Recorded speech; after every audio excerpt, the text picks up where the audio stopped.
And subscribe. Right now, the queen, she on live. Right now. Please pull over the whip, no phoning when you drive. Dope Soul Sporting with the talk. First lady from New York, Brooklyn. All my people, you rocking with the chat. Hit that. The like button would tell me where you at. You know, step from the NBK. Born and raised up NBK. Hey, real lady, where she holding it down. No matter way how you feel, she gon' greet you with a smile. Sister, you one of a kind. Yes. Sister, it's time you That's shine. Dope Soul. Where you at? Where you at? Dope Soul. Where you at? Where you at? Dope Soul. What? Dope Soul. What? Your soul. Where you at? Where you at?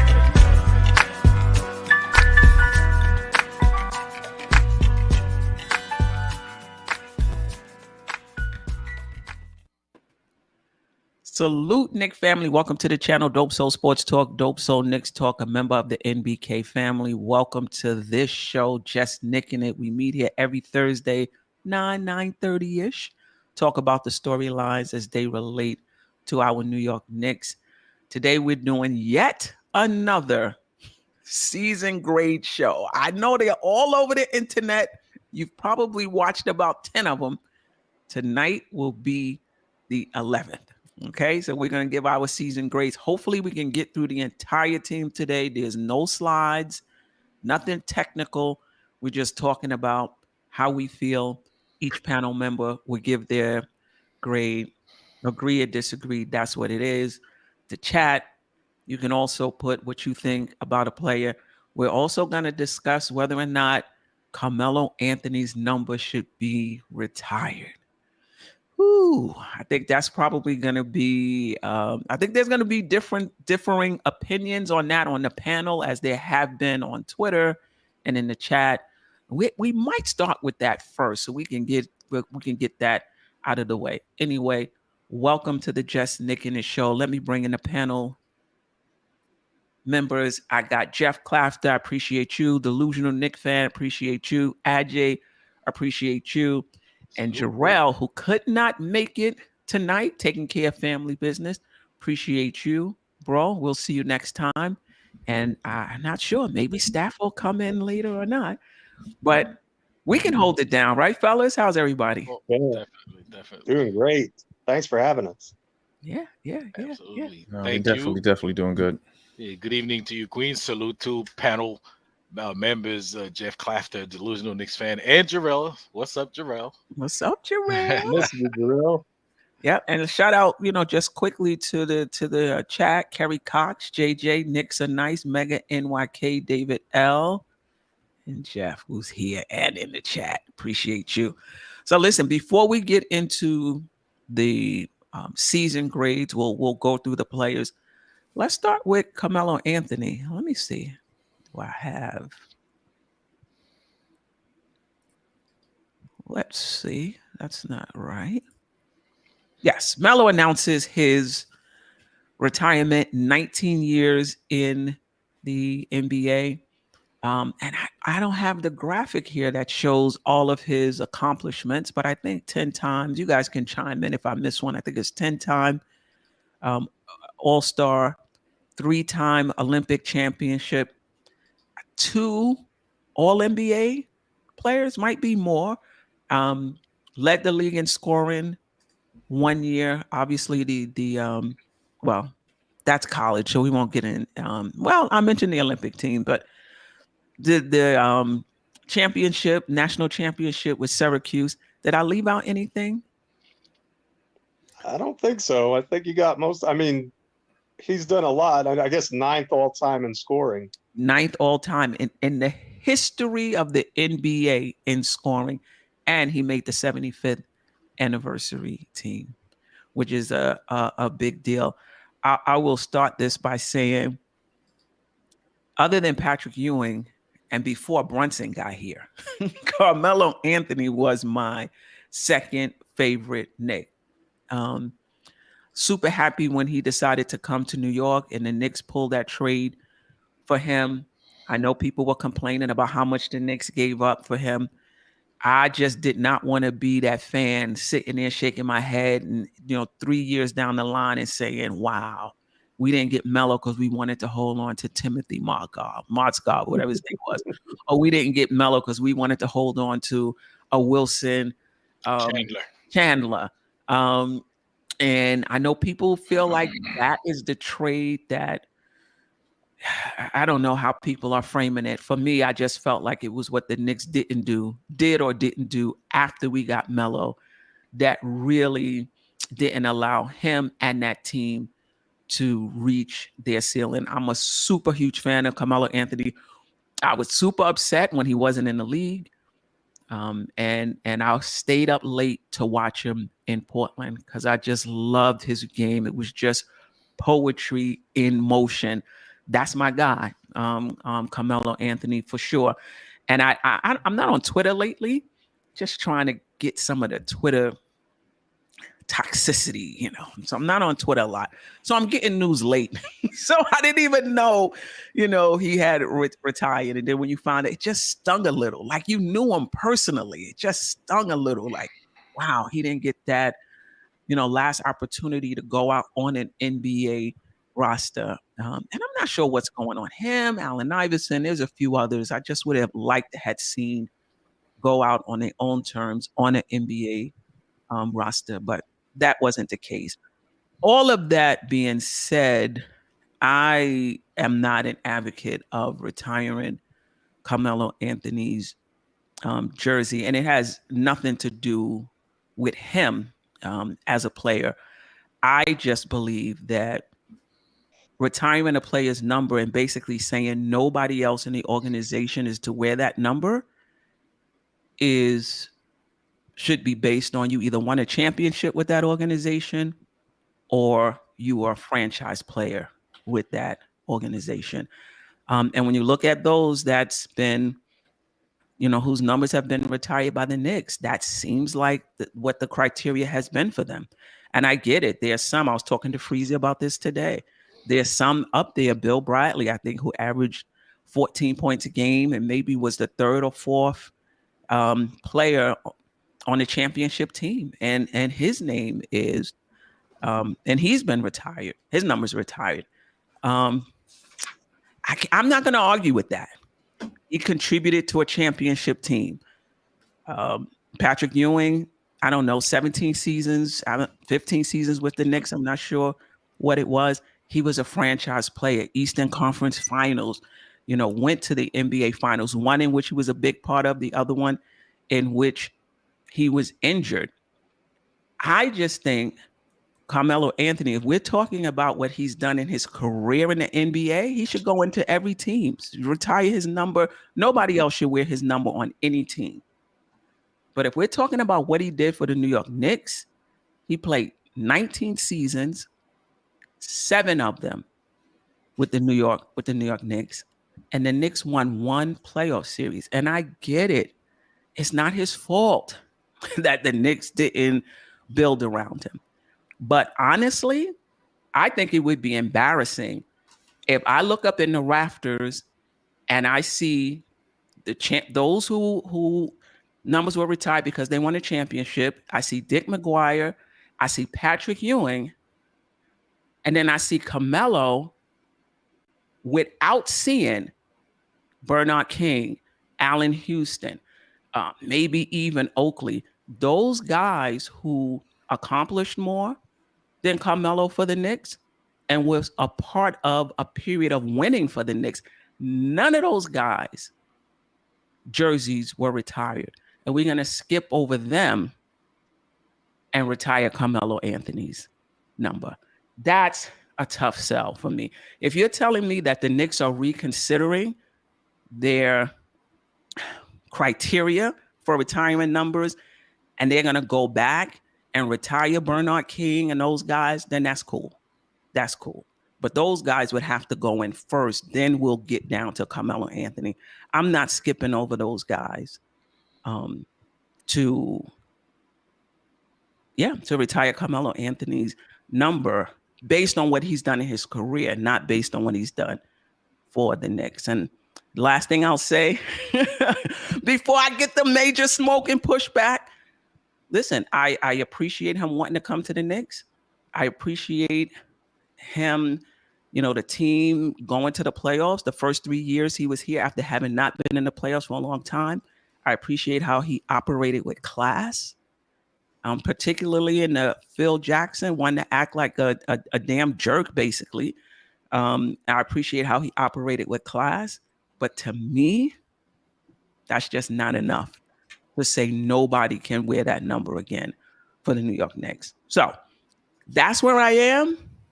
But Jeff, delusional Knicks fans, Ajay, I'm interested to hear what you have to say.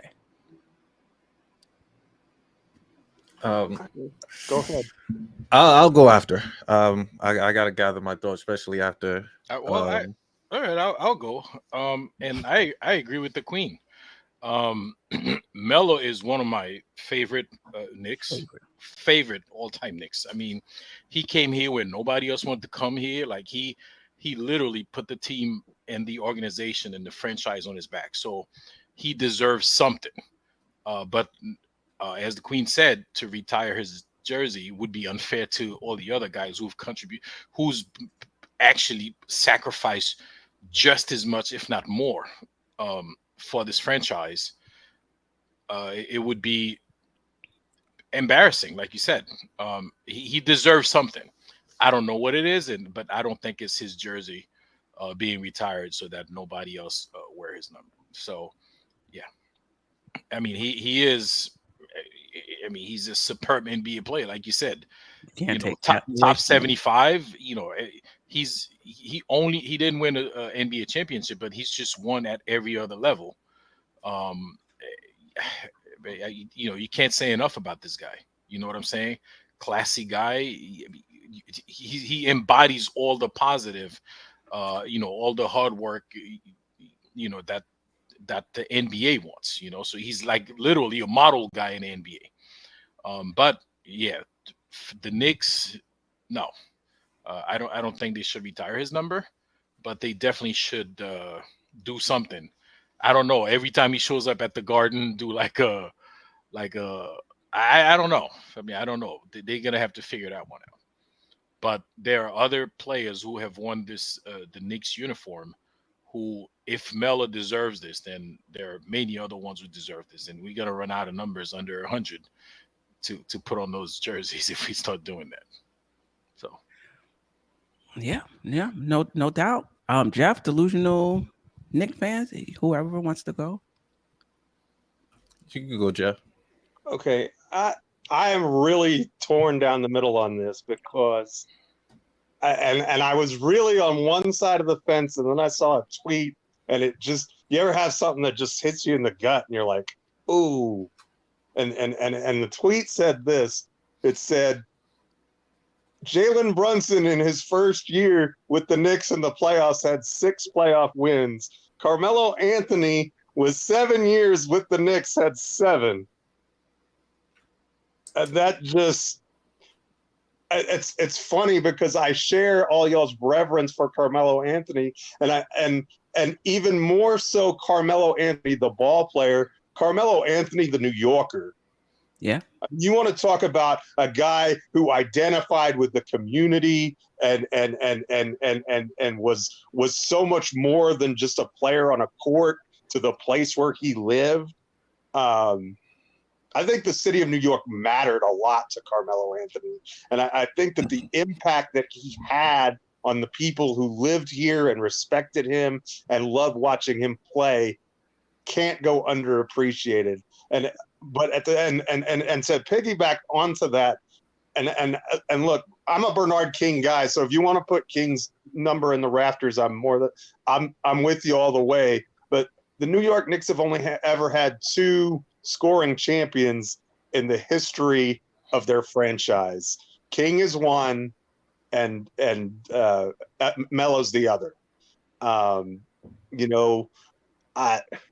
Like I said, it's a tough thing for me. It's something I thought I would be a whole lot more black and white on than I am. In fact, I think I wrote the other day in an article about Melo that to do just that very thing and maybe have it happen in the Nuggets game. But now, I see, as I think about it and I listen, I'm just not that sure anymore. And that's someone who loved Melo, and what I loved most about Melo was he was such a tough shot maker. Yes. Yes. The game changed and moved away from his style of play, but he was just a bucket getter. And if you needed a crunch time clutch bucket, I think he had more clutch crunch time game wins. I think he had like 20 or something like that. Some ridiculous. I saw the stat. I wish I could remember it, but anyway, he just was a tough shot maker, and in a league that switched to everything is layups and threes, he was just a fish out of water in a lot of ways. That he was a good 3-point shooter, especially at the end of his career. Not so much at the beginning, but at the end, he was a really good 3-point shooter. And once he had the knee injuries, he didn't have that explosiveness to get to the rim anymore. But his game was being able to attack the defense within the mid range with the jab step, and you know what? People said he held the ball too long and it killed the offense. The offensive efficiency numbers for the teams that he was on, almost every team that he played on for the Knicks and the Nuggets was top 10 in offensive efficiency. So he was a bad man. He was a bad man, and if the criteria is, as you say, if it's all about championships and the team success, then the answer is no.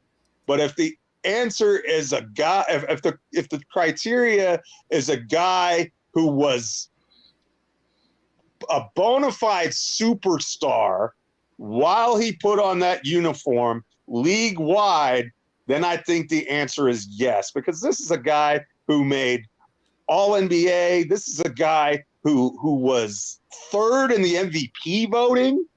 I mean, I love Charles Oakley. He was never third in the MVP voting. I love Allen Houston. He was never third in the MVP voting. I mean, so in a sense, did he have the playoff success that those guys had? No, but he also was able to do things that they weren't, and that they weren't capable of, frankly. So I think it depends on what the criteria that you set for what a player is deserving of getting their number retired is. And cop-out answer that I have is I don't know the right answer to that. And then that's maybe where I'm stuck. Yeah, yeah, for sure. Delusional. All right, so I'm gonna start with this. Pretty much what Melo means to me. Me being in high school, watching Melo out in Syracuse go on a fantastic run that I think any college player, maybe besides Kemba went on a nice little run too, to start the year all the way and kind of run it through and won a championship to start with that. Then, of course, he went to Denver, who pretty much weren't a playoff team. Melo took them to the playoff each year that he started his career down in Denver as a rookie. Should have won Rookie of the Year, but they gave that to Braun, even though Melo had better stats. Then, of course, you come to that 2010 season with New York, where we had a solid team. Solid team, but we weren't winning like that. You had Amari. You had Gallinari, who we all love, Wilson Chandler, who we loved, Mozgov, who we thought could have been solid. So Raymond Felton was it's a solid thing. Actually, no, Raymond wasn't even. No, he was there at that time period. So yeah. Then of course the trade occurred, which we thought we probably could have got it Melo in the all season. But then of course Melo came home. Melo was my favorite player to start, besides Allen Iverson during that time period. So when he came to the Knicks, it was a dream come true. Why? Because I used to have to stay up and watch West Coast games. So now Melo coming there is like your favorite player on your favorite team. Right. That combination alone, which just had me the ultra fanatic And that's where the delusional Knicks fan first started. That 2010 season, honestly, for me, is where I really became that delusional Knicks fan, because I got both combination in one. Then, of course, yes, we didn't go too far with Melo, with the teams we had. Certain things occurred, certain issues that the team felt, how many coaches Melo had, how many GMs Melo had. So I don't believe the organization was as steady during that time period, during the time that these other players like King had, or Oakley, or Ewing, or Houston. During that time period, you had great coaching. You had a stable organization to a certain extent. James Dolan was still there. So all of that just to say, for you to be 7th in scoring in Knick history, which is no shade to Oakley, but Oakley had 10 years, only had 7,000. So not to say either or, I believe all of them should be up there, to be honest. But like you said, it's the criteria that the organization utilizing. We have no clue. I'm guessing. I don't know what it is. I'm guessing Right. that's what it is. I don't know. We don't know. And then even Bernard King, who played 4 years with the Knicks, 5,000 points, still not to where the Melo 10,000 compared, even though I believe Bernard King probably was a better player than Melo. But it's just we don't know the criteria. But as you can tell from my emotions and how I feel, Melo jersey should be unanimously held up to the Raptors, with Star Spangled Banner being played, with everybody from New York, everybody from Red Hook, Brooklyn. I'm from Brooklyn. I will be out there parading. It would be a day bigger than Biggie Death Day when they brought the casket throughout Bedford-Stuyvesant. That's how we should hold Melo accountable as far as New York is saying. It's not necessarily us winning the chip, is what Melo meant for the Knicks. Ewing did not win the chip for us. We got close, that was the top of the top for us during that time period. So we understand why Ewing is up there. I just think that we need to have Melo up in the Raptors, that number 7 sitting there with 2 lights hanging from it, just from what it meant for me, what it did during the generation for me as a Knicks fan. Like you said, you guys had the Patrick Ewing era as far as to see it up close live. You've got to see the Knicks win the 2 championship with Clyde in the Pearl. I didn't get to see that. So, my time period, yes, it was the late Knicks where Ewing was on the end and we was doing crazy trades and they sent Oak to Toronto. That's when I fully came in as a Knicks fan. So then when we got Melo, that's when I was able to wear that Knicks jersey proud. I didn't have to wear a Ewing jersey to earn the respect. I threw on a current player, which was Melo, and stat during that time period. So I was able to rock that jersey.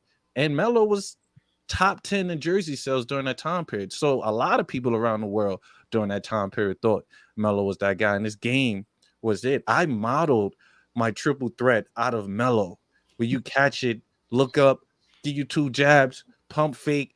You can either go to the rack, mid-range jump shot. I developed that. I practiced that for hours.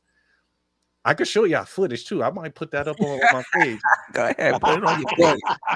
I practiced that. Melo, even though I didn't think Melo was the greatest player, because I still think he needed to pass the ball more to set his team up more in certain positions. And I think Melo should have been the killer in the triangle, which he didn't want to do. So certain aspects of Melo that I didn't agree with, but you gotta put that jersey in the Raptors. I'm sorry if I took over. Oh, no, that's fine. That's fine. And get that, but yeah, that's how I feel about Melo. Yeah, I just think when you look around the league, or maybe it's just me, I just feel when you talk about retiring a player's jersey, it's attached to winning. It's not really attached to stats, and that he wanted to come here and that nobody else wanted to come here and he was a class act. I don't know. I just feel like when you're talking about nobody else ever in your organization wearing a number, I want to be able to look up and say that guy, we won with that guy. And maybe we didn't win it all, but we were a winning organization with that guy. But I listen, I hear you. Listen, Miami retired Michael Jordan's number. But they did it because of his entire career accomplishment, right? That's a little different than now. If the Knicks want to do that, maybe I could get with them for that. I just feel we don't feel like the standards are getting lower. For putting guys in the rafters. I kind of feel like that with the NBA Hall of Fame sometimes. It, like you said, it really depends on what this individual did for your organization. Did Melo make money for that organization? Yes. Was he box office for it? Yes. Was it a draw? Was it did it turn the organization around to a certain extent?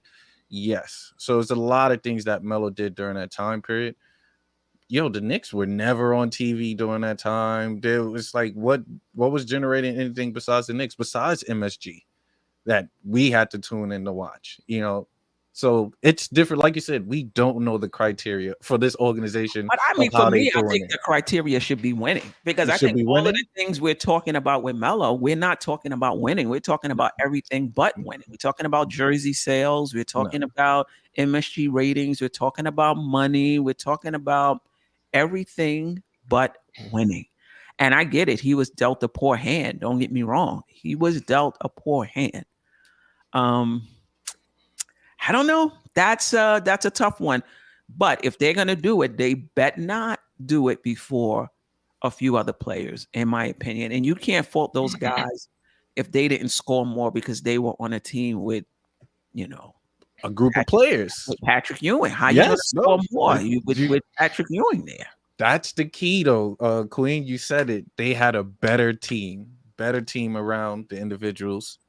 Oh yeah, because Bernard King could probably score 10,000 in 2 games the way he did his thing. Now Bernard didn't have much of a team around him. Bernard King, I have to push back a little bit on that. Bernard King carried a bunch of scrubs and nobodies to almost beating the Celtics. I remember that series, and I know who was on that roster, and that was Bernard King. Was far and away the class of that team, and everybody knew he was getting the ball, and he scored anyway.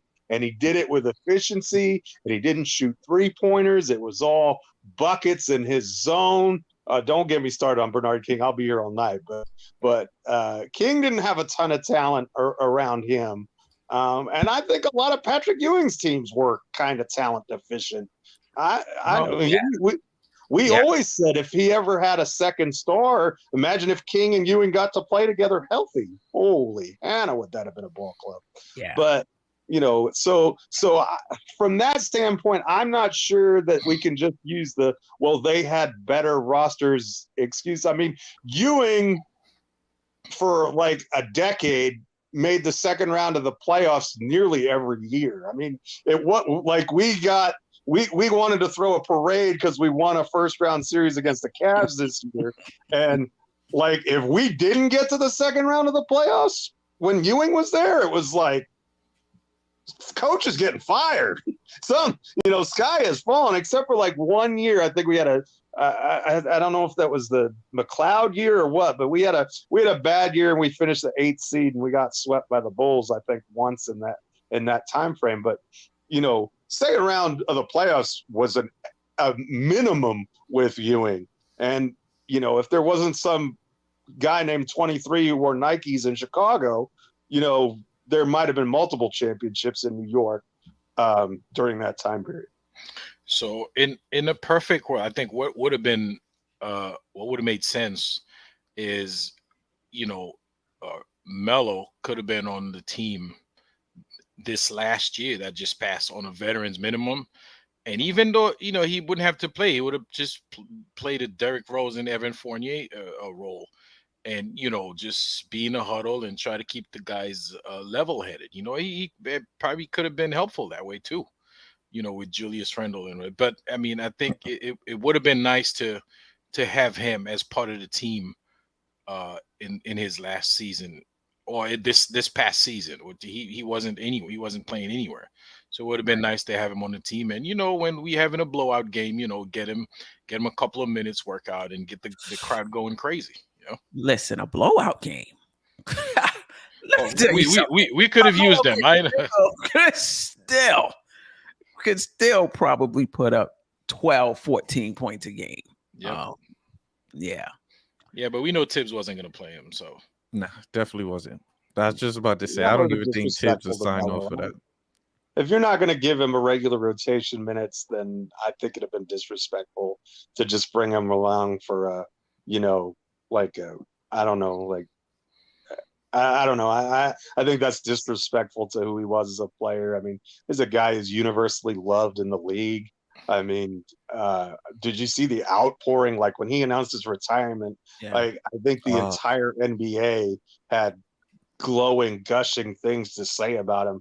And that just speaks volumes to me. A lot of people say he was a selfish and bad teammate. I've never, other than maybe Jeremy Lin, I don't know of another player who really ever had a problem with him that I've ever heard. And I think Melo's problem may have been more with Lin than the other way around. I don't know that for sure, but that's the only case that I can think of in all of his stops where people didn't just like love Melo. Yeah, no doubt about it. I mean, I think we all agree he's a special player. Somebody on Twitter actually, somebody said first ballot Hall of Famer, and then somebody else said that's a stretch. I was like, wow. That's not even a question. That's not even a question. He is definitely first ballot Hall of Famer. Wow. Top 10 all time in scoring. If that doesn't get you in, what you got to do? Sometimes we get sometimes we have our players, we have the rose colored glasses, and sometimes we have the hate colored glasses. That's just the hate colored glasses right there. That's not even a question. Class of 2026, he'll be in there. Anyway, I think we all agree he was a special player. I think we all agree. Maybe not everybody, because there's some people when Melo was here didn't really appreciate him. I had no problem with Melo, just like I have no problems with Brunson and Randle when they get the ball. I know people complain about their ISO. Anyway, let's move on to season grades. No slides, nothing. Just what do you think? Let's start right at the top. Jalen Brunson, A++++. I think there was, during the season, I thought he was a budding star. I thought he was the best player on the Knicks. I got some pushback for that. I'm still getting pushback from that. But I said the playoffs will separate. And he, against a Miami team that tried everything they could, he still was able to find a way to put points up for the Knicks. So A+ for me with Brunson. I'm not going to even prolong that. Well, you said you were getting pushback. Like people don't agree with that during the regular season, and even now, there's still a few stragglers. What were they watching? Well, Randle had a really good season. He was named to the All-Star team.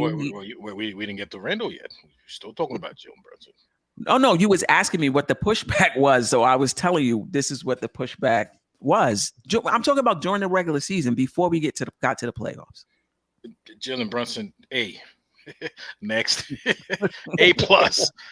That's easy. Delusional, you're next.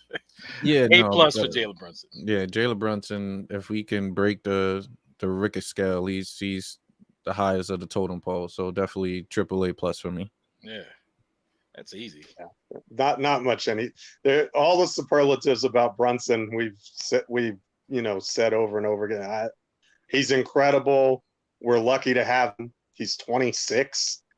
He's 6'1", and he's like the best low post scorer I've ever seen. He gets a shot off in ridiculous ways. He shoots with an incredible efficiency. I mean, the only thing you wish is that he played a little bit of defense. But, knowing who he is, I'm not going to hold that against him. I mean, he's just limited there. But do you think the effort is not there? Like, I think the effort is there. I just don't think. Oh, absolutely. Yeah, it's just his size. Yeah, I think it's just his size. And then also, I think with just it's just a lot, especially for the load that he carries on the defensive end. No excuses, though. I would like to see him and Randle dig in on certain possessions. And I saw it from both of them at different times where they would dig in on certain possessions. But Jalen just has his limitations. Let me just check in with the chat. Okay. Yes, definitely hit that like button, y'all. All right. Not much on Jalen Brunson. Let's move on to his backcourt mate, Quentin Grimes. Just your thoughts on his season and his season grade. I think Grimes is difficult to evaluate in that he, like, especially in the playoffs, like, we were so much better with him on the floor just because the threat of him making a shot is more real than him actually making shots. I don't know if that makes sense. It makes sense. Yeah. But he's able to open up the offense for our guys who are our big three, if you will, and he doesn't need to touch the ball, but when he does touch it, he can do some things with it. And for me, golly, that I will never forget that possession against where he stole the ball from Jimmy Butler on one leg. That is one of the most heroic, beautiful basketball plays that you will ever see in your life as a Knicks fan. I thought when he made that play, I said to myself, we're winning this series. That was how big, like, literally, I was like, that we can't have a play like that and not win the series. And then I was reminded, wait a minute, this is the Knicks. Sure we can. But so he got extra credit for that. So yeah. His grade went up after that play. You know, and he's had his moments, but just for the load that he takes defensively and guarding the opposing team's best player, and being as young as he is, I'm going to give him a B. Okay. Matt J? Quentin Grimes get a B. I could elaborate a little bit. Yeah. This is year 2 for him. A kid, he didn't play. He hasn't played like a whole lot. And so you could pretty much say that was like a little bit over his first full season of basketball. And he's showing a lot. And for somebody that young and that fresh in the league to be able to do what he's done, like, yeah, in the playoffs, he didn't come through. He shied away from the moment offensively, but he did do his job as much as possible defensively. And for that, I think he gets a B. And, I don't want to say sky's the limit because it sounds kind of cliche, but he could go very, very far in this league, and you could already see it. You could already see it in year 2. Unlike other people, which we'll get further down the line. But yeah, no, he gets a B. That's easy. All right. I give Quentin C+. For the most part, he started out the year with an injury. That's when we was going through the whole Cam experiment. So we was trying to figure that out. Then, of course, once he got to the lineup, he were playing behind. So his jump shot wasn't as dropping as much. He barely was taking as much jump shots. Ball wasn't in his hands as much for him to develop or showcase those skill sets because everyone saw the ball in Brunson's hand and we was loving it. Also, another reason why I give him that C+ is because I had high expectations of Grimes. I truly believe with his spacing, his 3-point, and his defense that he could have been easily 14, 15 point player per game. I put out a video stating that he can potentially have the skill set of a Klay Thompson with the catch and shoot offense, play that 3 and D type role. So I had high expectations, but the injury slowed him down. Then, of course, later on at the end of the season, he started to get it going. You saw with the opportunity, you saw what he could do with the ball in his hands. And I'm like, this is the Grimes that I know that we could have had from early in the season. Then, of course, playoff came, and I don't know what occurred. So now we're here out of the playoffs with a C+ for Grimes. Wow. Yeah. Yeah. I'm with you. I think I'm gonna between a B and a B minus. And it was good that you brought up the beginning of the season, because I think we forget that. And as a matter of fact, when you look at his 38% 3-point shooting, a lot of that is because he was lights out in April toward the end of the season, when I think he was shooting 46% from three. And I think that really brought his 3-point shooting average up some. He was up. He was up and down. I know he got plenty of good looks, and there were games in which he would knock him down, and you would be like, "Wow, this guy is going to be really good." And there would be other games where he wouldn't, and you'd be like, "Come on now, you were starting shooting guard in the NBA. You got to be able to knock down that open shot." And then in the playoffs, he was up and down. But I'm going to say that was due to inexperience. It happens to the best of them. It's going to take him some time to really come into his own on that end. So good ending to the season, I thought. Really good defensively in the playoffs. Not great offensively in the playoffs due to inexperience. I'm going to go B- for Quentin Grimes. What's the difference between a C+ and a B-? Like 1 point, like 5 points or something, right? Yeah. I don't know if it's even that. I don't even know if it's that It's much. like 2 and 81 is a B-, a 79 is a C+. So it's like about 2 points. Yeah, I'll go with the B-. I'm feeling generous. Sherwin with the smoke. C+. What will you give? Grimes gets a C+. What will you give Obi an F? Oh, you gonna hear the Opie soon. Trust. Yeah. Did you Jeff? Did you go for Quentin? Yes, I gave him a B. I went first. Okay. Yeah, listen, I know my condition. All right. Yeah. Let's move on to one that I think is a little tougher, because what this is going to challenge us is how much does the postseason make up for the regular season? And then when we get to, and we're talking about RJ Barrett, and then when we get to quickly, how much does a postseason take away from your your regular season? So let's get into RJ Barrett. Just your thoughts on, and this is his entire season, regular season and playoffs. Anybody want to start? I could jump in. I give Barrett a B+. And the reason why, to start the year, Barrett was good. I think we had, all 3 of our top players averaging over 20 points. Then, of course, we knew once we get later into the season that somebody's game will pretty much have to take the lesser end, and it was RJ. RJ had to adjust. He had to take that number 3 role.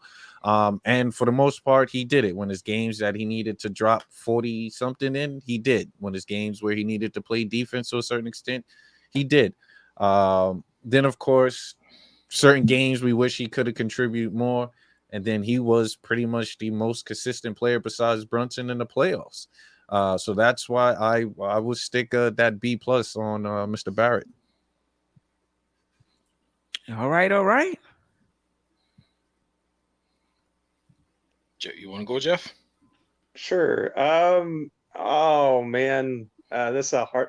Tsunami's gonna kill me if she hears this, but golly, RJ did have a terrific playoffs for the most part, but he did go 1 for 10 in Game 6. So I don't think we can bury that part either. He 1 for 10 in the game that we needed the most. It makes 2 of those shots in we win that game.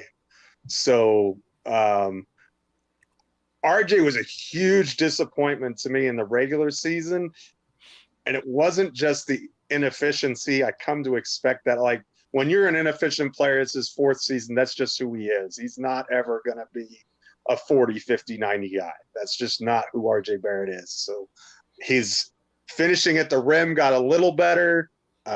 His 3-point shooting was atrocious. I wish he would get back to that 40% from the corners like he did a couple seasons ago. That would be awesome.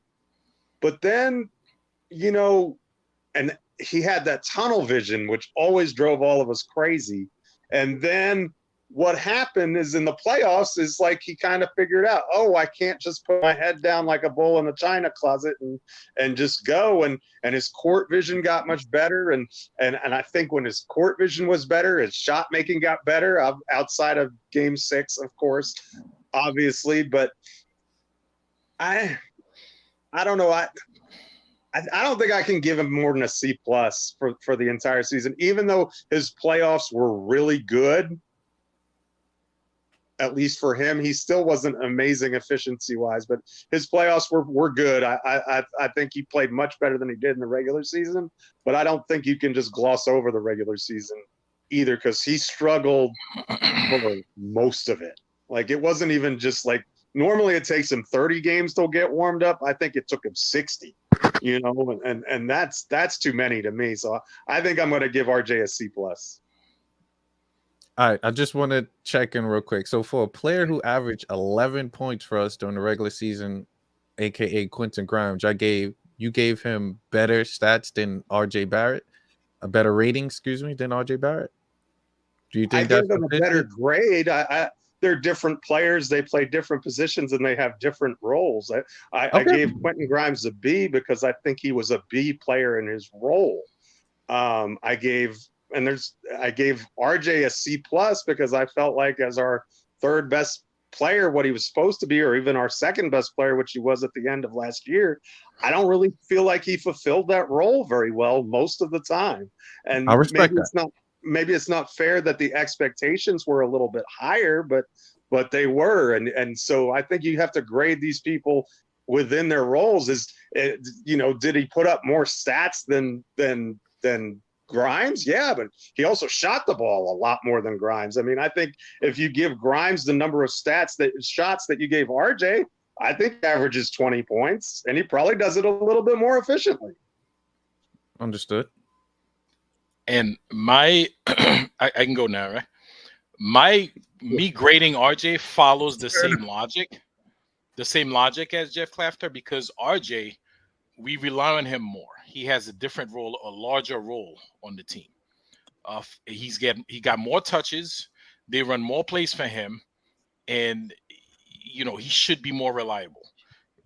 The team depends on him more. You got to remember, Quentin Grimes, he doesn't get a lot of touches. He doesn't get a lot of shots up. Sometimes he does, but his role is not to score, is not to be the 3rd best player on the team. Okay, my grade for RJ Barrett is C. Not a C+, but just a C, okay? Because RJ could do a lot better than – this is year 4. This is his 4th year in the league. I don't want to hear that he's 22 years old, because when he's at the negotiating table, renewing his contract, they don't say, oh, you only 22, we can't give you that much money. They give him that money. He's got to come and perform. He's got to deliver, because when they pay you and they rely on you, and they said it last summer, RJ is like he's part of the team. He's part of the core. Leon Rose came out and said that, okay, that they're expecting you to deliver, okay? Yes, he performed well in the playoff. That's why he got a C, as a matter of fact, because he came through in the playoffs after Game 3 of the Cleveland series, okay? Of course, not counting the last game. But even the last game, like, he didn't shoot well. But there are a lot of little things that he doesn't do well. There's not a whole lot of things that RJ does well. You know what I'm saying? Like, he drives, he goes downhill, and a lot of times, I think Jeff mentioned, and maybe Delusional fan also mentioned, his tunnel vision. He'll go to the basket, his shot get blocked, and he keeps doing the same thing, almost like hitting his head against the wall until, dude, like, when are you gonna realize, just try something else? his IQ at this point should be a little more. He is one guy I would love to keep on the team because you could see the talent. It's just like but he just needs to get there. He hasn't gotten there yet. So this year for me, he gets a C. Wow. For the season, yeah. Okay.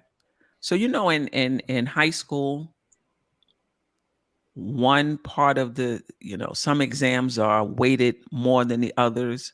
Are we doing that in your individual grades? Are you guys doing that or not really? You're grading the regular season and the playoffs the same? Overall, I do overall. I mean, I'm doing it for the entire season. I mean, they have to play great to get us to the playoffs. So, yep.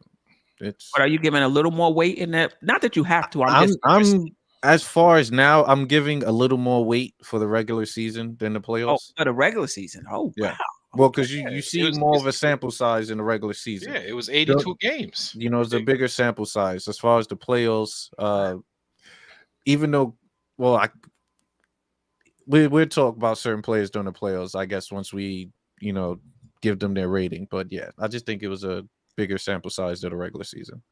And this is interesting. I'm glad I asked that question because I put more weight on the playoffs only because it's just a tougher. You're right, though. It's a smaller sample size, but you really get a chance to see how a player performs in high leverage games, big games.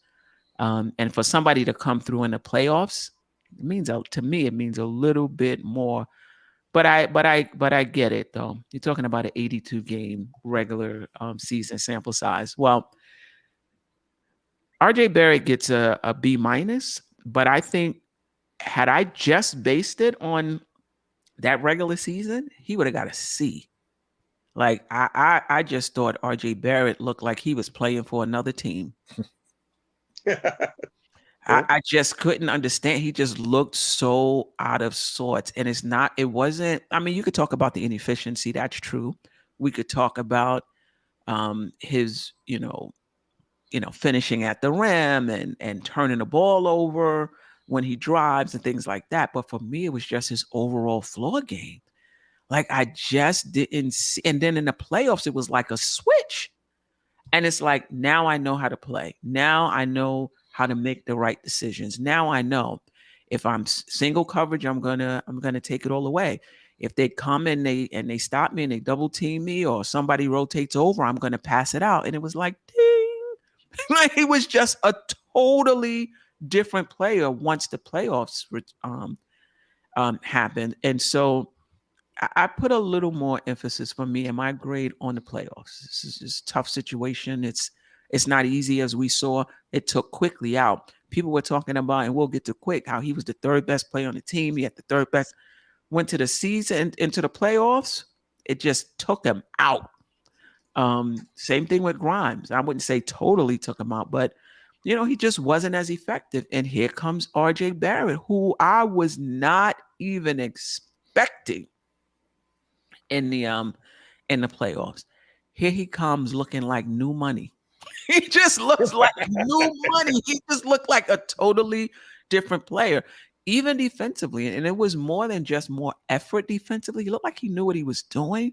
He was, he was hitting his spots. He was fighting over screens. Like he was somebody who would just die on the screen. Just like, I'm like, you got to try to get skinny. Do your best so that they don't hit you full for every time. He would just get hit. Boom. And he would die on the screen.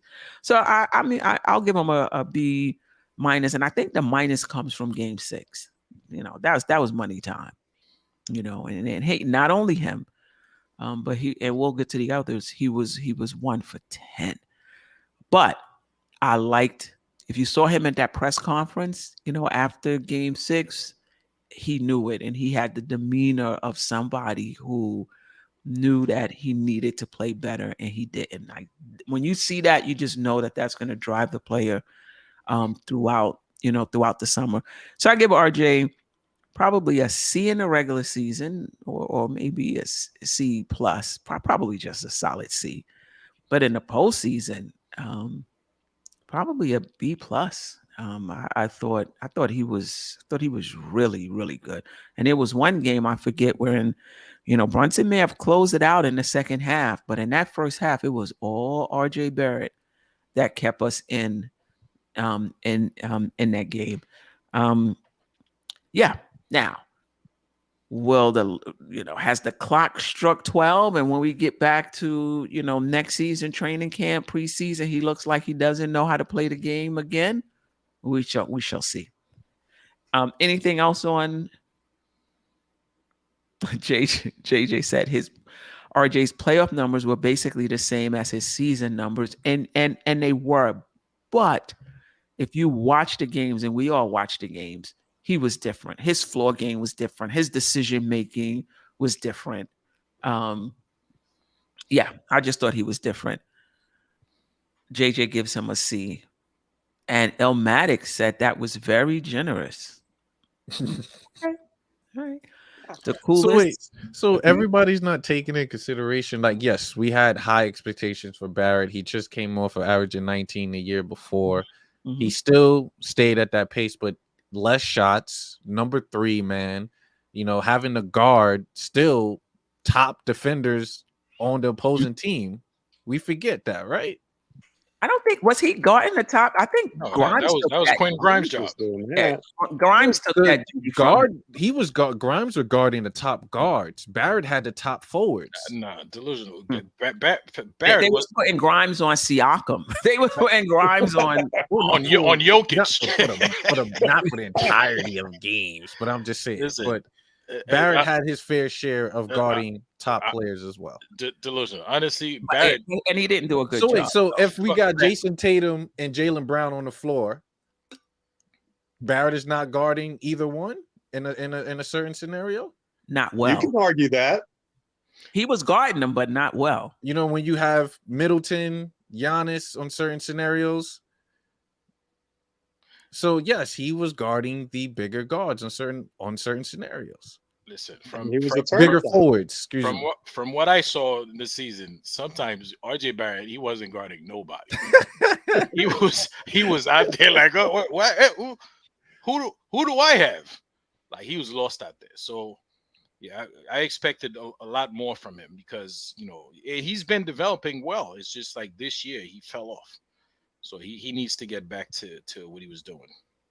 Yeah, the defense was the most disappointing part of his game, in my opinion. He was lost out there. 2 years ago, I really thought he was becoming a guy that could take on that challenge, at least decently. And then the last 2 years, it seems like he's in, Julius Randle bucket getting defense optional mode, and you can't have that, especially on a Tibbs team. Yeah, I've seen regression in defense since his first year in the league. And I think a lot of it may have to do with his body type. So it's going to be interesting to see what he does with his body over the summer and how he comes back. He definitely looks heavy. But he does. And then sometimes you look at him, you're like, well, he looks a little svelte. Like when I went to the open practice, he didn't look heavy at all. But when he plays, like maybe he had a padded uniform, when he puts on that uniform, I'm like, well, he's looking a little thick here. What's going on with RJ Barrett? And just really having a difficult time moving laterally. So let's see. I mean, we'll do the show. Maybe we'll do it next week. Keep him or trade him. That should be. Of course, you got to do that when I'm gonna be out of town. Yeah. I'm gonna be out of town for that. That's gonna be a good one. That's something that I need. Will Sarkin says the TV adds 10 pounds. Don't I know it?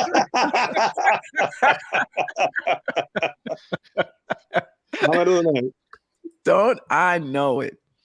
All right, let's move on from RJ Barrett and let's go to Julius Randle. Do we want to do Mitchell Robinson first?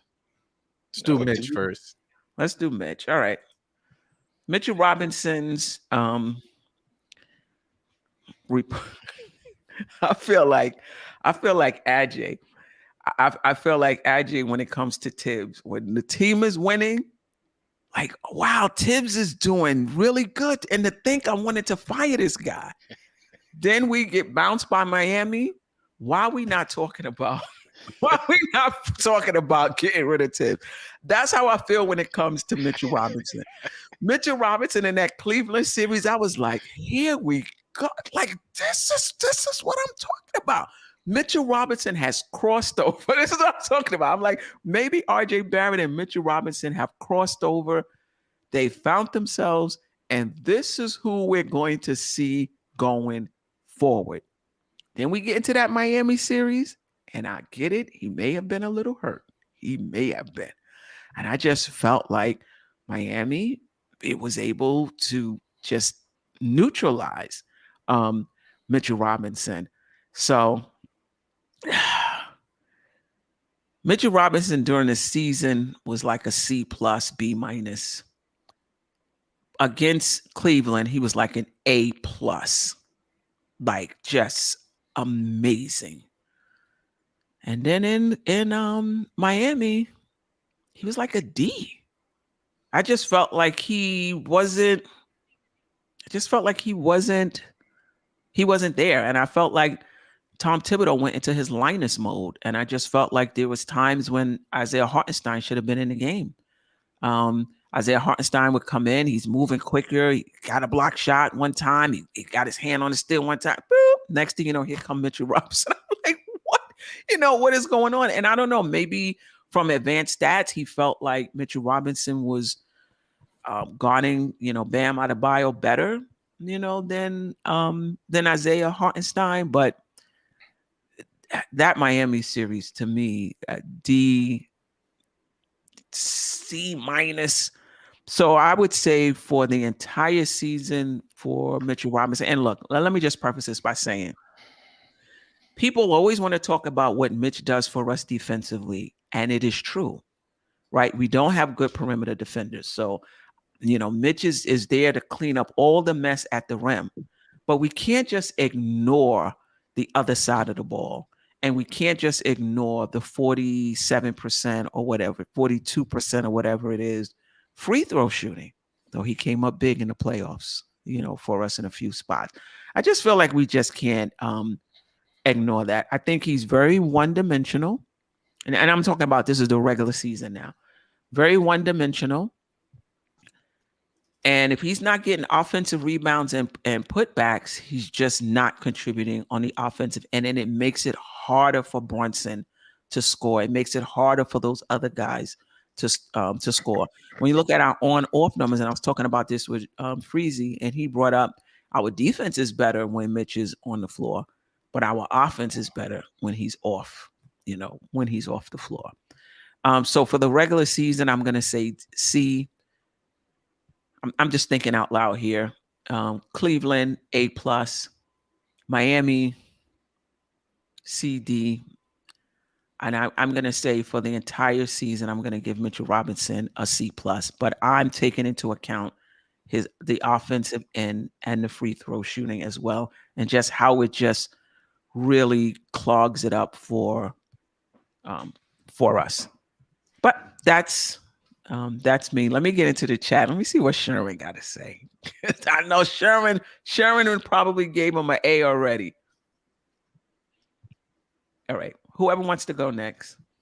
I'll jump right into it because I kind of agree with you, Queen. I gave Mitch a C+. For the most part, I expected. Well, what I expected was for him to elevate his game since we got Brunson, a point guard that could probably facilitate for us to run a specific offense. Should have known we got Tibbs.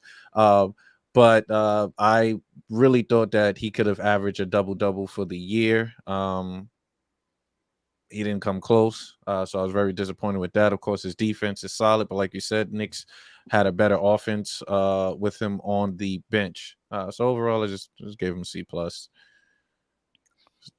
And of course, I still think Mitch can provide more, maybe with a different team. But as far as this team that he's on now, this is pretty much what we should expect going forward with Mitch. Right, because remember, this was Mitch's 5th year. And I just think the longer you're into the league, you're in the league, the more who you are begins to take shape. And I think for Mitchell Robinson, it's beginning to take shape if it hasn't already. I know there was some in the chat after year 3 basically saying they weren't expecting much improvement from Mitch. This is year 5. I think he may just be who he's going to be, even though I will say his defensive rebounding has gotten better. Sherman says, Mitch is my favorite player. I am not going to give him a rating. How fair is that, Sherman? I don't think that's fair. I respect that. Okay. Well, Mitch is also my favorite player, but I am going to give him a rating. Okay, I'll do it for you, Sherwin. And you know, I think so often we like to focus on what our players are not instead of what they are. And I love Mitchell Robinson, but I understand who he is as a player. Is he limited on offense? Yes. Is he an elite offensive rebounder? Yes.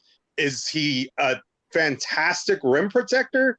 Yes. Is he the linchpin of our defense? Yes. And I would argue that in the Miami series, if you look at what Miami is doing to Boston and what they did to Milwaukee, they burning those teams like they toast. They didn't do that to the Knicks.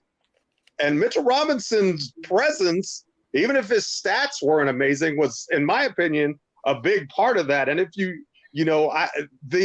having a guy out there where they have to think twice before they go in that paint and put up a shot is massive. And you said it all year, and Hartenstein got better at the end of the year. But Queen, I don't know how many times you said, yeah, they just go in there and he's there, but they just shoot over him anyway, right? Right. They don't do that with Mitchell, and that's huge. So I think his impact from that standpoint, and again, probably you can expect grade inflation of at least half a grade on this, just because I love the guy and I'm an unabashed homer. But I'm going to give him a B. And I'll tell you what, I think that he's just such. I think his impact just isn't seen on the stat sheet very much, and a lot of the things that he does, and a lot of the defensive assignments that he has to take on. And you know what? Bam Adebayo is just a bad matchup for him. Always has. I don't know. I can't explain. I'm not sure what the basketball reasons why are, but he's just able to get into him. He blocks out really well, and he's able to neutralize him on the offensive glass some. And he's able to stretch the floor, play from that pinch post and draw him up, and make him make tough decisions as far as how to play, whether to play drop or how he's going to defend. He makes Robinson do a lot of things that I don't know that he's necessarily the most comfortable with. And you get a guy outside of his comfort zone and you don't always get his best effort. But we don't win that Cleveland series without the way Mitchell Robinson played. He was at times the best player on the floor. And that's not hyper. I mean, he crushed Jared Allen and Evan Mobley. And Jared Allen was all-star. I mean, and absolutely crushed him. Now, to me, the frustrating thing with Mitch is consistency. But I think if you just run him out of town on a rail, I think our defense suffers next year. I don't think you can just bring in, Miles Turner because he's a stretch 5 or and I mean, unless you're going to change the defensive scheme to something that's going to accommodate the new personnel better. But if you're going to run a similar system to what they have now, and if you have 2 weak defenders like we do in Brunson and Randle, and sometimes 3 if Barrett's not on, that puts a lot of pressure on whoever's playing the 5 in the starting lineup. When you only have 2 strong defenders on the floor at one time, it makes it really tough to be a top flight defense. And at times we were that anyway, especially I think in the Miami series.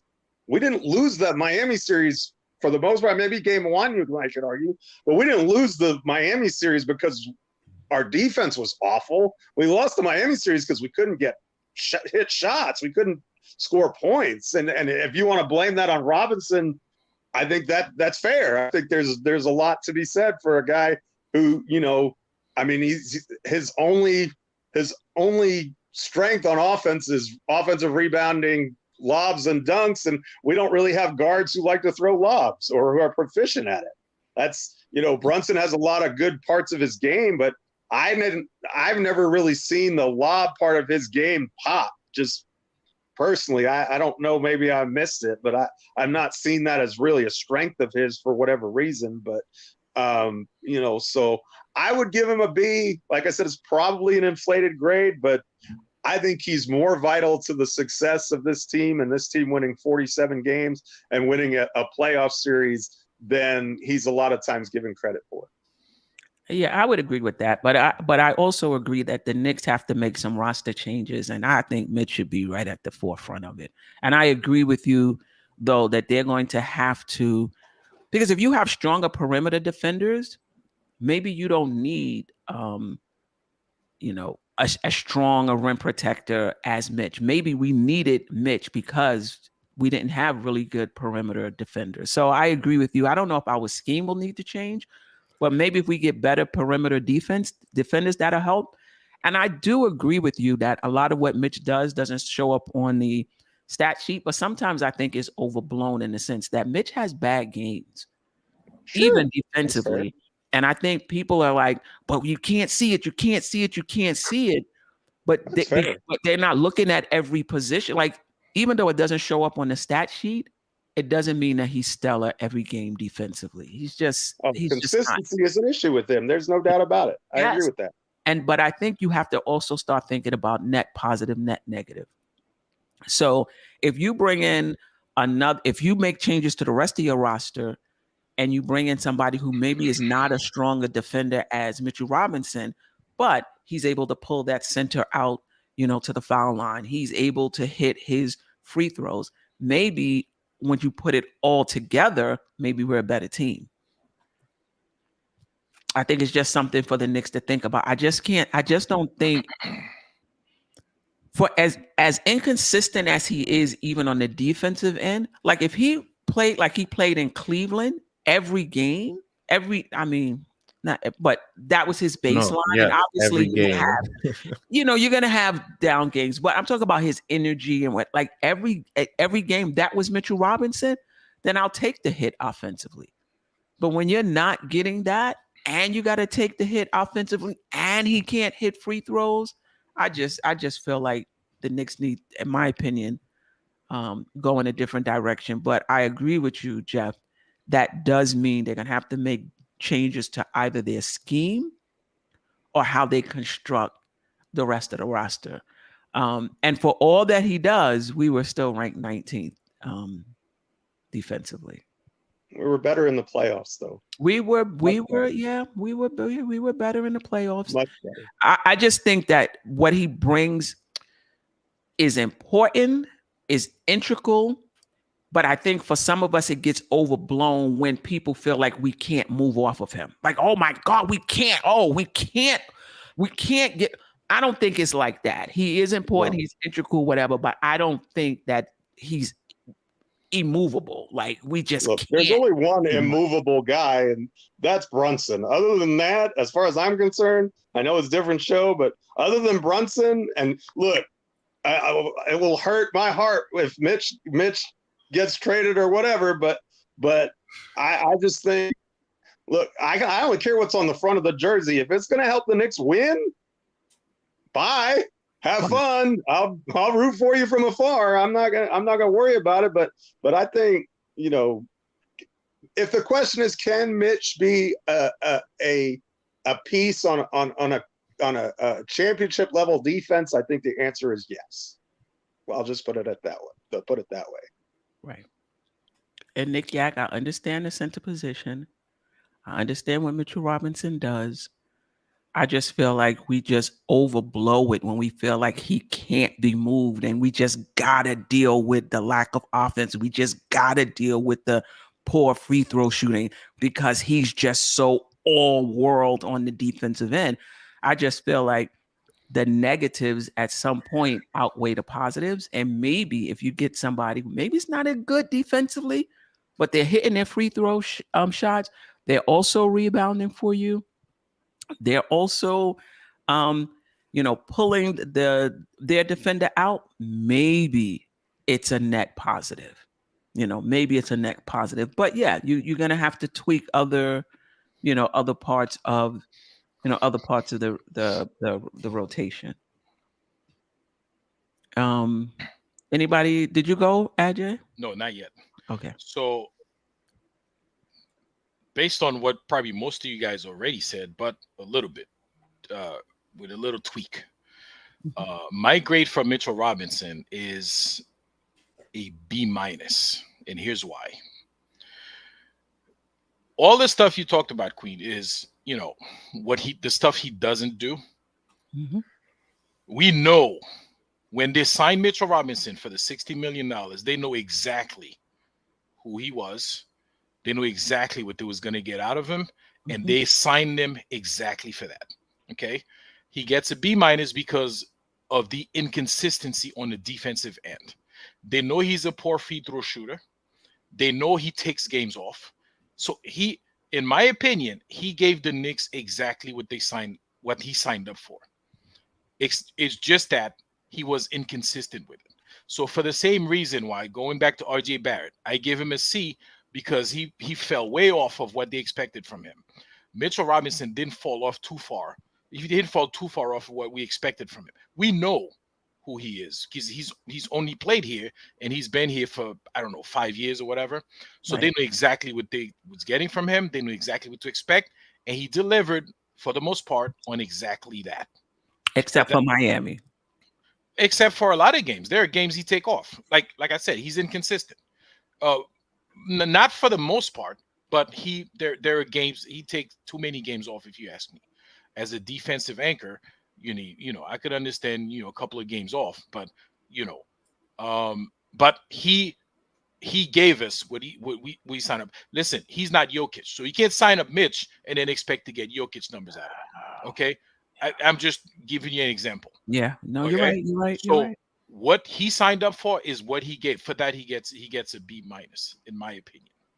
He's not the greatest center in the world. He's not the greatest this, the greatest that. I know they say he's up there in offensive rebounding, but he gave us what we signed him for. He played his role. He did his part on this team. He gets a B- from me for that. Okay. Did everybody go? Everybody went for Mitchell Robinson. Fireworks time. Huh? It's fireworks time. I know who's next. I mean, let's see. And I got so caught up, I didn't even get a chance to get it, but do my banner. But anyway, next one up is Juju. Yeah, Julius Randle, and we're talking about again the entire season. Got to remind people at the entire season. Some people may put a little more on the playoffs. Some people may put a little more emphasis on the regular season. However you do it, it's fine. Y'all want me to go first? Yeah, Please. Sure. Oh man, everybody's afraid of that Julius Randle. Everybody's all right. Let me let AJ walk in. Let me let AJ walk into the fire first. Let me see what happens. So my grade for Julius Randle is a A-. I'm consistent with it. He does what was expected of him. Okay, Julius Randle, first coming in, we thought he was going to be probably thought he was going to be our best player, our first option, because we didn't know what Jalen Brunson was going to give us. Okay, Julius Randle came. Listen, I don't do regular season playoff. I do it all in one shot. Yeah. Regular season was 82 games. He didn't play all 82, but the playoffs is only a handful of games that we played. Okay, 5, 6. We played 11 playoff games. So to me, Julius Randle, he gave us more than what we expected from him, because in everybody's head, there were one of two Julius Randle was going to show up, right? Either Julius Randle last season or the All NBA Julius season from 2 seasons ago, right? He was this season. He was All NBA. He was an All-Star, but he was better than he was in the bubble season. Okay, so he gets A minus because he did his part, he did his job, and then some.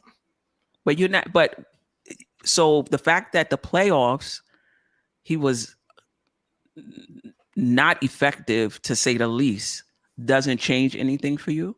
No, Because I think there was well, expectations going into the does. playoffs as It well. does. It does. That's why he gets an A minus and not an A plus or an A. Wow. Like, yes, Okay, listen, okay. he's all NBA player. All NBA means the rest of the league see you as a top 15 player in the league. There's no mistake.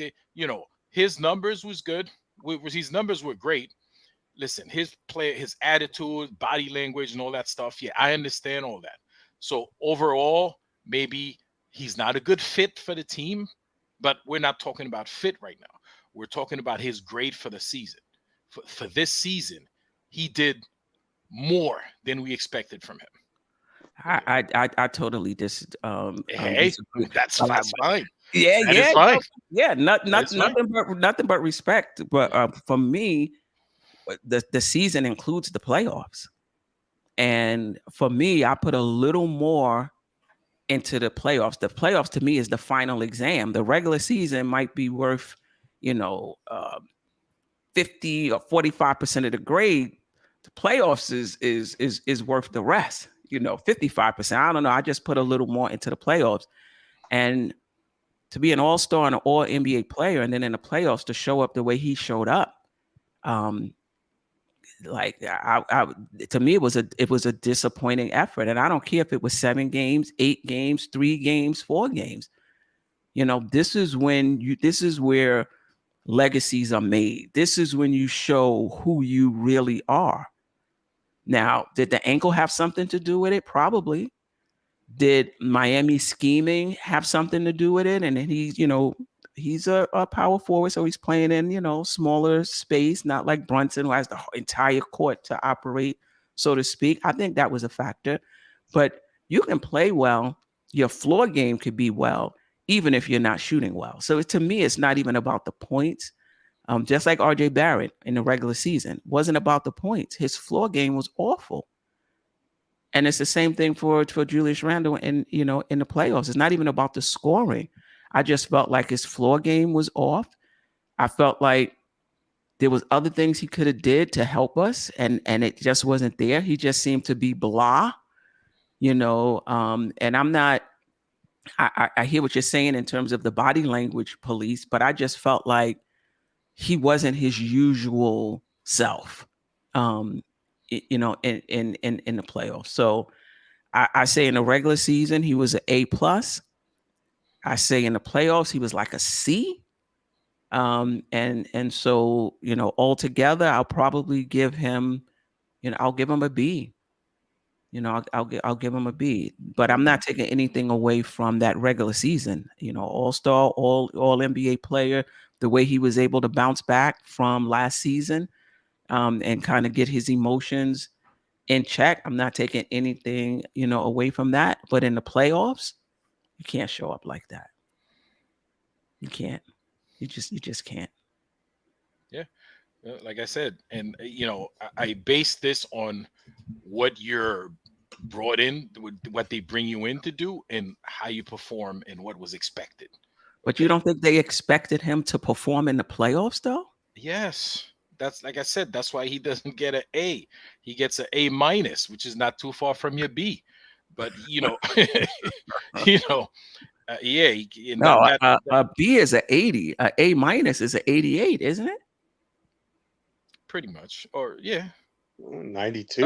A 90 actually. A- is like a 90.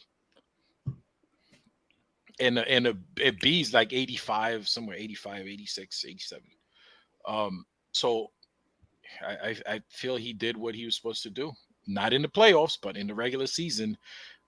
We probably don't make 5th seed without Julius Randle's performance. Okay. So, Okay. To me, I'm disappointed in him. There is nothing, absolutely nothing Julius Randle can do next season in the regular season that's going to impress me. He can make all NBA first team. Nothing until the playoffs. Until the playoffs. Because some guys, as Draymond Green, I think, said, are regular season guys, and some guys are playoff guys. And if you're going to win a championship, you need playoff guys. Yeah, I think one of the things that was, and Ajay, you're absolutely 100% right. We don't get to the playoffs without the regular season that Randle had. It was tremendous. It should be celebrated. That was awesome. But I think you can make the argument that we won the Cleveland series in spite of Julius Randle's performance, because Barrett was good after game 3. Robinson was exceptional, and you just had all these other great performances, and Randle had like 6, maybe 8 good quarters the entire postseason.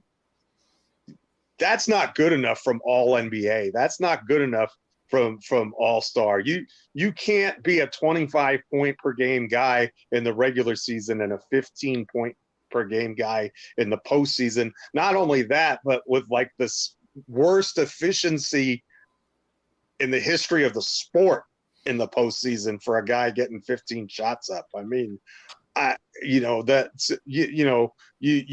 talk about he's fulfilling his role. Yes, he did it perfectly in the regular season, but he was such a disaster for that role in the playoffs. He's supposed to be one of our leaders. He's supposed to be one of the guys carrying the team. He's supposed to be setting the tone. He's supposed to be a force. I mean, and Julius Randle has the potential to be this unstoppable force, but the only person that can stop Julius Randle is Julius Randle.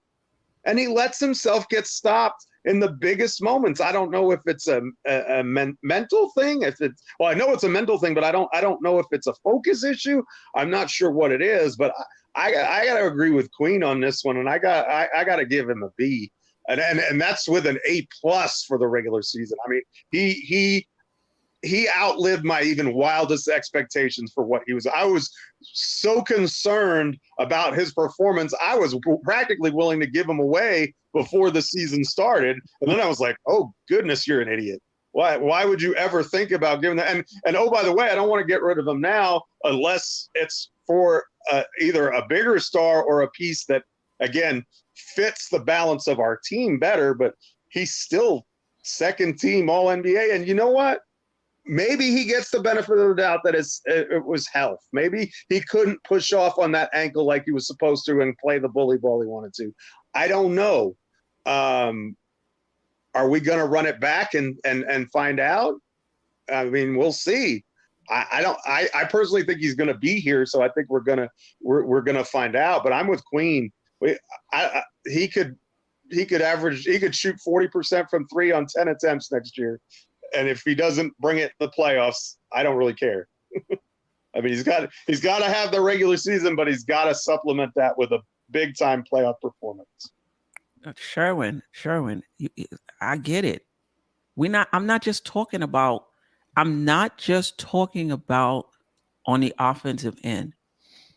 So if they're scheming and you can't score and you can't, so then what are you thinking? How can I help my team? All right, maybe I'll get some extra boards, maybe since I can't do anything on the defensive end, maybe I'll put more effort on the offensive end. Maybe I'll put more effort in on the defensive end. So we get it. We're not just talking about the offense. We're not just talking about the scheme. I'm talking about everything. He just didn't look like he wanted to play the game. All right. Anybody else? I'll go, and I'll be quick with it. And it's crazy because I'm a huge advocate of getting rid of Randle. But I gave Randle a A- for this year. Like I said, that regular season, we saw what he did. 25, 10, and 4. Tops NBA, which is why he was labeled, All NBA third team. He made a lot of better decisions this year due to the ball being out of his hands and Brunson being that leader and him feeding off of Brunson. So that was something to look forward to it. Then, of course, everything was kind of rocking for us before that injury occurred.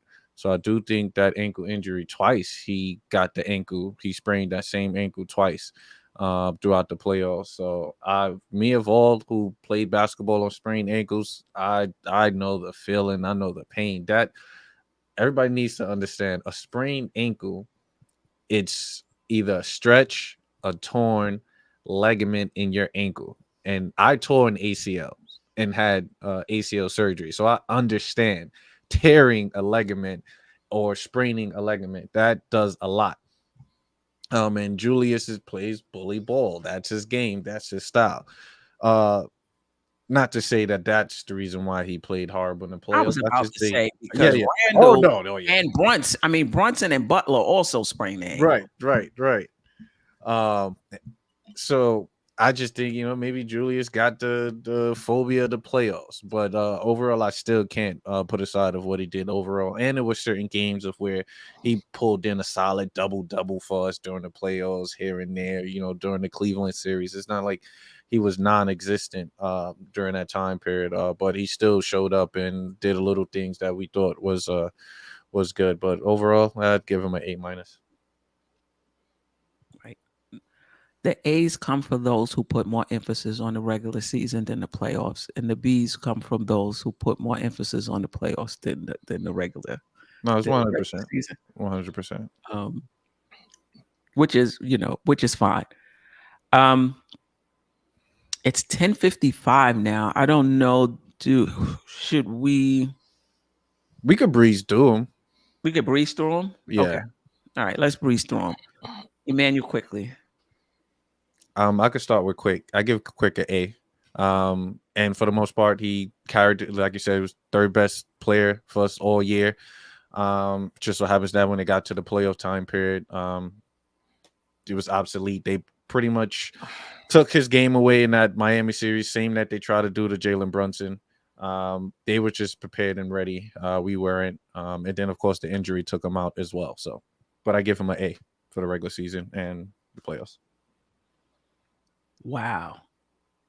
I would have loved for you guys to have been my high school.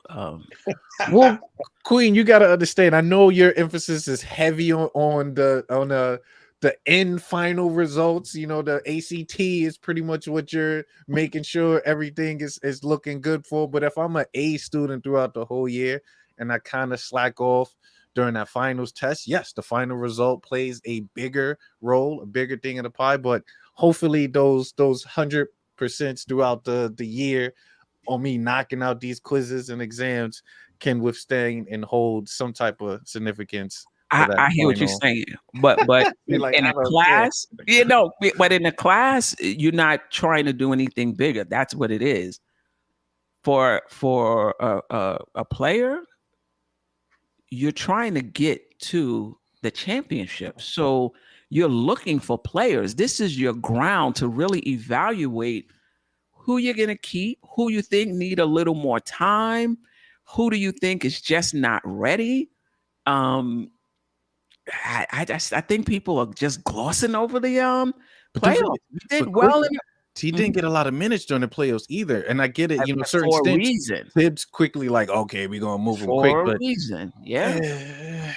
Yeah. Honestly, Quick is a staple for us. Like, he's a must to stay on this team, I believe. We shall see. I'll tell you what. I think quickly in the regular season was A+ for me. I was ready to hand that guy $100 million. I mean, I really was. I honestly thought that. And then, Sim said something when you were on with him the other night that I thought was spot on. He played scared in the playoffs, in my opinion. He didn't have the same aggressiveness that he normally has. And look, he's not the most efficient player in the world, but in terms of box plus minus, which I put a lot of, in terms of, of being efficient and with when he's on the court, especially in the regular season, the Knicks were great when he was on the court. His on-off numbers were off the charts, like top 20 player in the NBA off the charts. And then, where did you go in the playoffs? What happened to you? I saw his picture on the milk carton, I guess, but Other than that, I don't remember seeing too much from him. So to me, that's gonna affect his grade. I think it's similar to Randle. I give him an A+ for the regular season, and I would even give him a lower grade in the playoffs, probably a C-. So I'm probably going to give Quick a B- for the season, and I think he cost himself a lot of money. I think if he had a massive playoff performance, he would have had a massive payday from the Knicks. I think he lowered his expected contract probably by $25-30 million. Wow. And Nick Yak, I gave Randall a B. Pay attention now. Pay attention. Class is in session, Nick Yak. I gave Randall a B. And I gave him an A for the regular season. Even an A+. He was phenomenal. Jay, what you got? Emmanuel quickly. So IQ he gets a A-, same grade as Julius Randle. Again, my criteria is, did you do what the team expect you to do in the regular season? Because not what you expected in the playoffs. Basically, did you do what you expected in the regular season? Queen, that I don't emphasize on that. I'm sorry. Overall, I'm about to say, Queen, nobody showed up but Brunson in the playoffs. And that's why I think that everybody should have got to take a little hit for that. Emmanuel quickly, he did what he's supposed to do, in my opinion, and then some. Like he in the regular season, he showed up. He was huge for us in the regular season. I mean, okay, you want to say playoff, he didn't show up and he got hurt. That's fine. But for that, to me, he gets an A-. He did what he was supposed to do and then some. He did more, in my opinion, he did more than he was expected to do. We, as a fan base, we always knew Emmanuel quickly had it in him. So much so that a lot of us is like, oh, why are we going to get Brunson? Why just give IQ the keys? Because we knew he had it in him. And he delivered on that. That's why, to me, he gets an A-. Same grade as Julius Randle. They came in, they did their jobs. Well, I'm with Sherwin on this one. I thought IQ was probably a C for the first half of the season. It took him a while to get his footing. I thought he then was an A for the rest of the season after that, particularly, when Brunson was out. I thought he filled in admirably. And that starting unit, I thought, the two things that I thought was going to be hard for him, which was shot selection and decision making, improved immensely over the course of the season. But in the playoffs, he gets a D. In the playoffs, he was shook, if you ask me. I just thought it was too much for him. And then he got injured. But it was about the same, whether he was on the floor or off the floor. I didn't think he was very impactful. But for the season, I'm with Sherwin. I'm not going to say a C-, but for the season, I would give him a C+. I think he did he exceeded our expectations in the regular season, and I think in the playoffs he disappeared.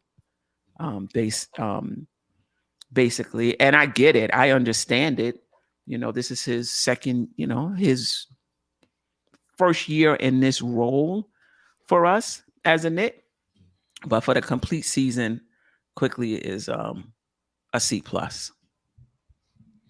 for me. Jeff, did you? Yeah, I already went. Why do I keep forgetting? All right. We know your condition, Queen. Everything I say is just not memorable, so you forget that I even went. All right, let's move. What do we do? Round spin out for these next ones, or yeah. I probably got to take off soon. Okay. I got Josh Hart. Ooh, I give Josh an A. When he came here, he was great. I thought he was awesome. All right, I'm gonna take this stance on Queen's perspective, what he did for us in the playoffs, and Miami. he was Yeah. lights out in And the Cleveland. Cleveland as well. series, lights out. But that Miami series, he was tentative, didn't want to take a shot. So that Miami series really brought that that A+ that I want to give him, and kind of brought it down to a B+. So I give him a B+. So why Hart is the only one that Well, gets his because, grade Queen, taken look, down for the playoffs? everybody, and not the look, other guys? everybody's basing it on the playoffs and this and that. So I'm like, all right, cool. Let me speed this round up. Let me kind of get it going. Let me make it. Because remember, everybody had their perspective. For me, I was going off for playoffs. Then everyone would say, no, No, I'm it's thinking, up to you. It's up. right. So yeah. So I'll give him. So if it's me, he stays with that A. Then say less. He stays with that A. Josh Hart stays with that A. B+ for me. B+.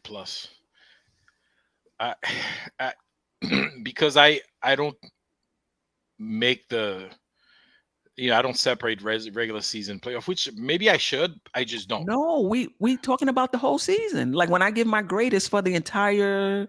For the entire season. So for the whole season, even though to me it was not a huge sample size, because remember the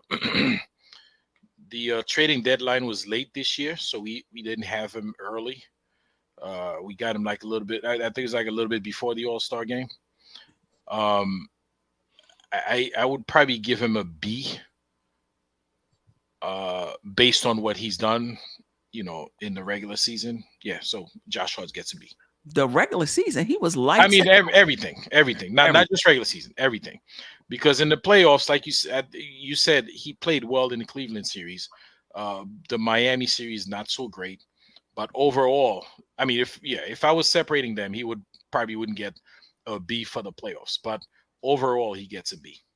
Okay. Because he came in and did what we expected him to do for the most part. Right. More. I thought actually. Yeah. I wasn't expecting, especially with the 3-point shooting.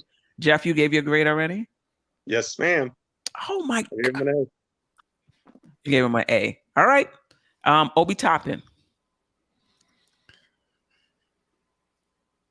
I gotta hear y'all's before I give mine. Okay, so I'll go first.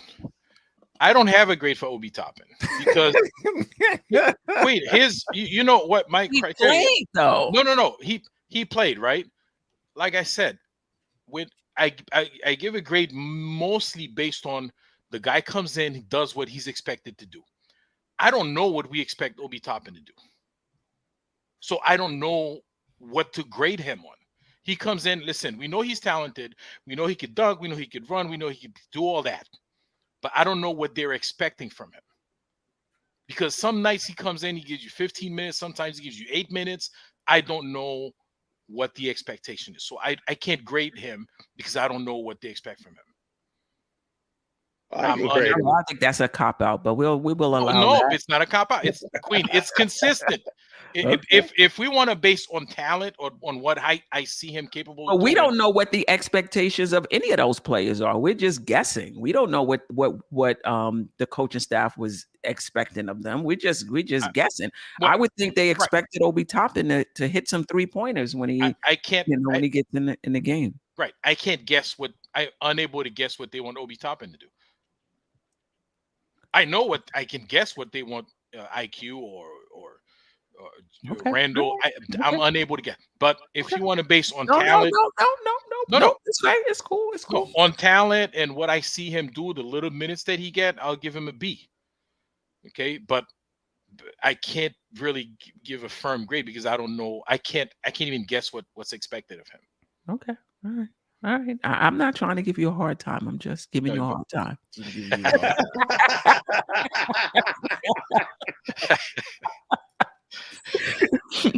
I love it.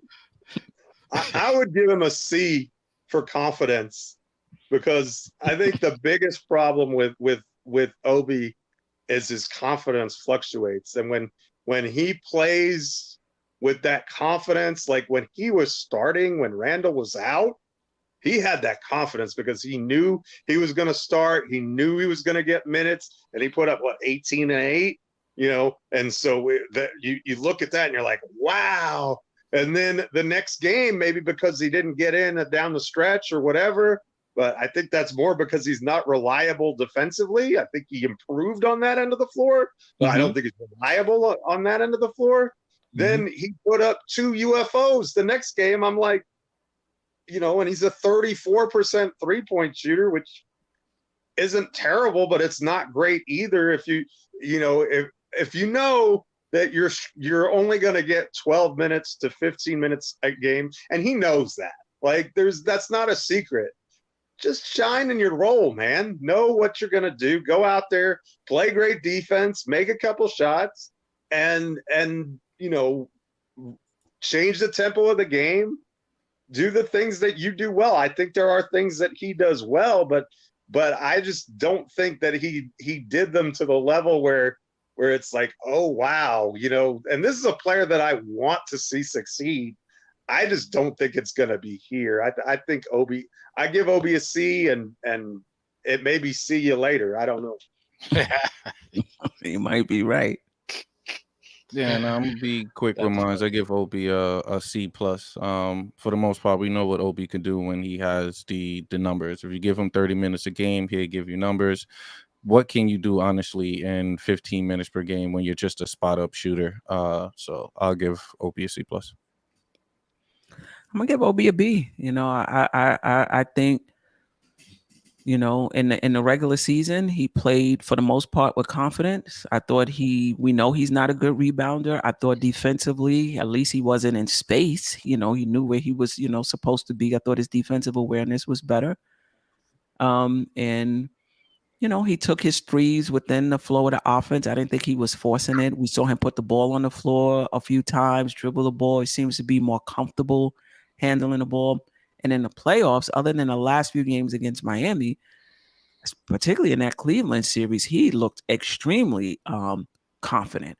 And when I was like, wow, Quickly don't look right, Grimes don't look right, Randle don't look right, Obi looked right.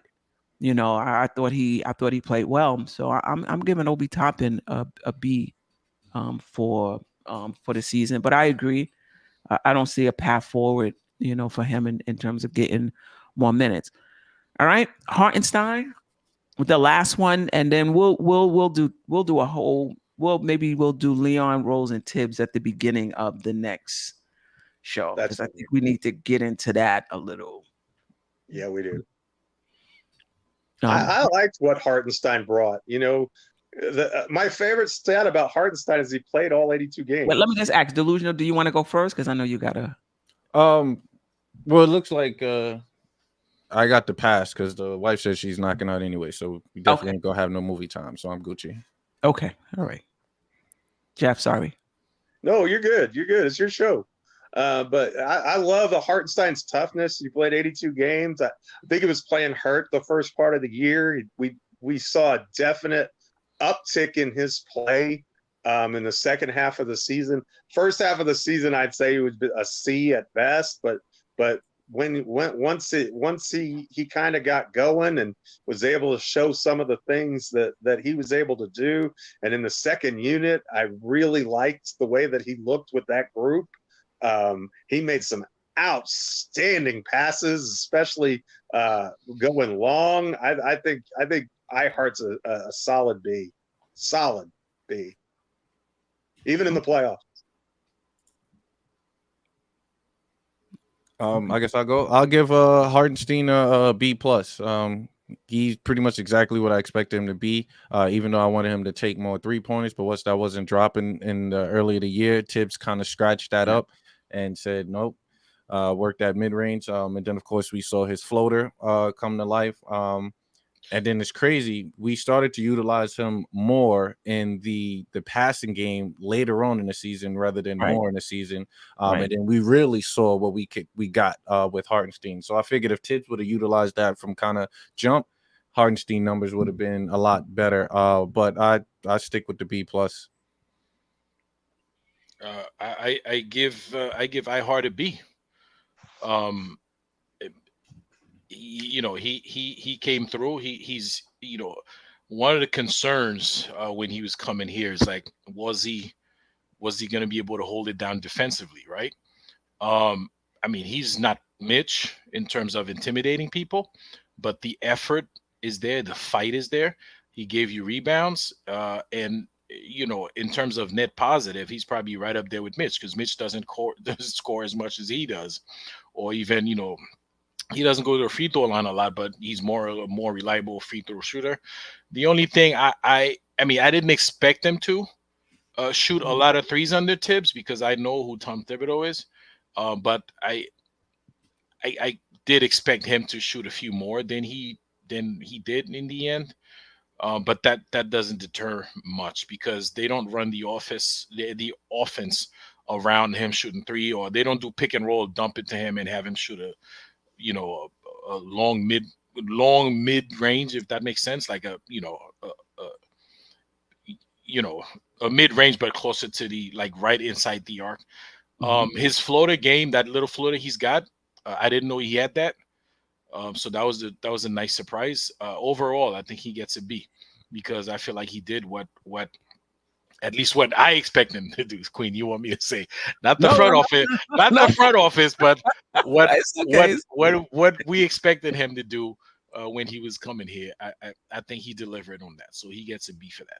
He didn't let us down. Yeah, I agree, but I do think in the beginning of the season, I was like, wow, he's looking mad raggedy right now. We did a show in the beginning talking about him possibly starting, and just had really high hopes for him, and he just looked terrible. Now, he said it came out that he may have had an Achilles injury or whatever, and maybe that's true, because as time went on, he was a bit quicker, he was a bit more spry, and I agree with you, Delusional. I just thought that, Tibbs, and hopefully it's not over. He'll do this next season. Could have used like that passing, running. You can even run the offense through him in that second unit. I would have liked to have seen more of that. And I think the coaching staff and Tibbs have to empower him to take the 3-point shot, empower him to even take a jump shot from the elbow or from the free throw line, empower him to do those things, because there's going to be big benefits for us if he's able to do that. And he's really smart on the offensive end. Like, his IQ is pretty high, and his ability to pass is one thing. To have vision is another thing, to be able to deliver the pass, and that's Hartenstein. And I thought in the Cleveland series, he was lights out as well. Both him and Mitch outplayed Mobley and Jared Allen. And me personally, he looked, I haven't yet to delve into the stats, Jeff, so don't kill me. He looked more effective than Mitch in the Miami series. However, like I said, I didn't delve into the stats, because a lot of what Mitch doesn't show up on the stat sheet. But I'll give him a B as well. He just turned 25. I was surprised at that. He's very young. And hopefully we sign him. Say that again. Same age as Mitch. Yeah. I think that's it. I mean, unless we want to do real quick Sims McBride. I mean, they were rotation. I mean, they didn't get much time in the playoffs, but Sims did start 16 games when Mitch was out, and McBride was in the rotation as well up until the Josh Hart trade. All right, let's just do real quick. Sims. I'll give Sims a B. I like Sims. All right, Ajay. I give him a B. Delusional. I give him a B, I guess. Yeah, I'll go with the B for Sims. I don't want to give Jeff a heart attack. We could talk about next season where I see Sims as the backup center and what that means for Hartenstein and Mitch, but I don't want to give him a heart attack right now. You won't I'm a tough guy. Yeah, I can take it. I know what's coming. Hey, who knows? It may be Joel Embiid at the 5, and we won't have to worry about it. Right. And McBride? Deuce is a B as well. Mainly because, like you said, he comes in and do what his job is, and that's just lock up. B. The only thing I would like to see for Deuce, but you really can't judge by that, is you want to see him be more efficient on the with his shooting. But the guy, most of the time he doesn't get enough time to even get in rhythm. Exactly. He plays in the G League. He gets the same shots because a lot of times there's nobody, like he's by himself. It's not like they're guarding him tight. So it's the same basket, the same distance, same everything, and he missed a shot in the moment in the NBA.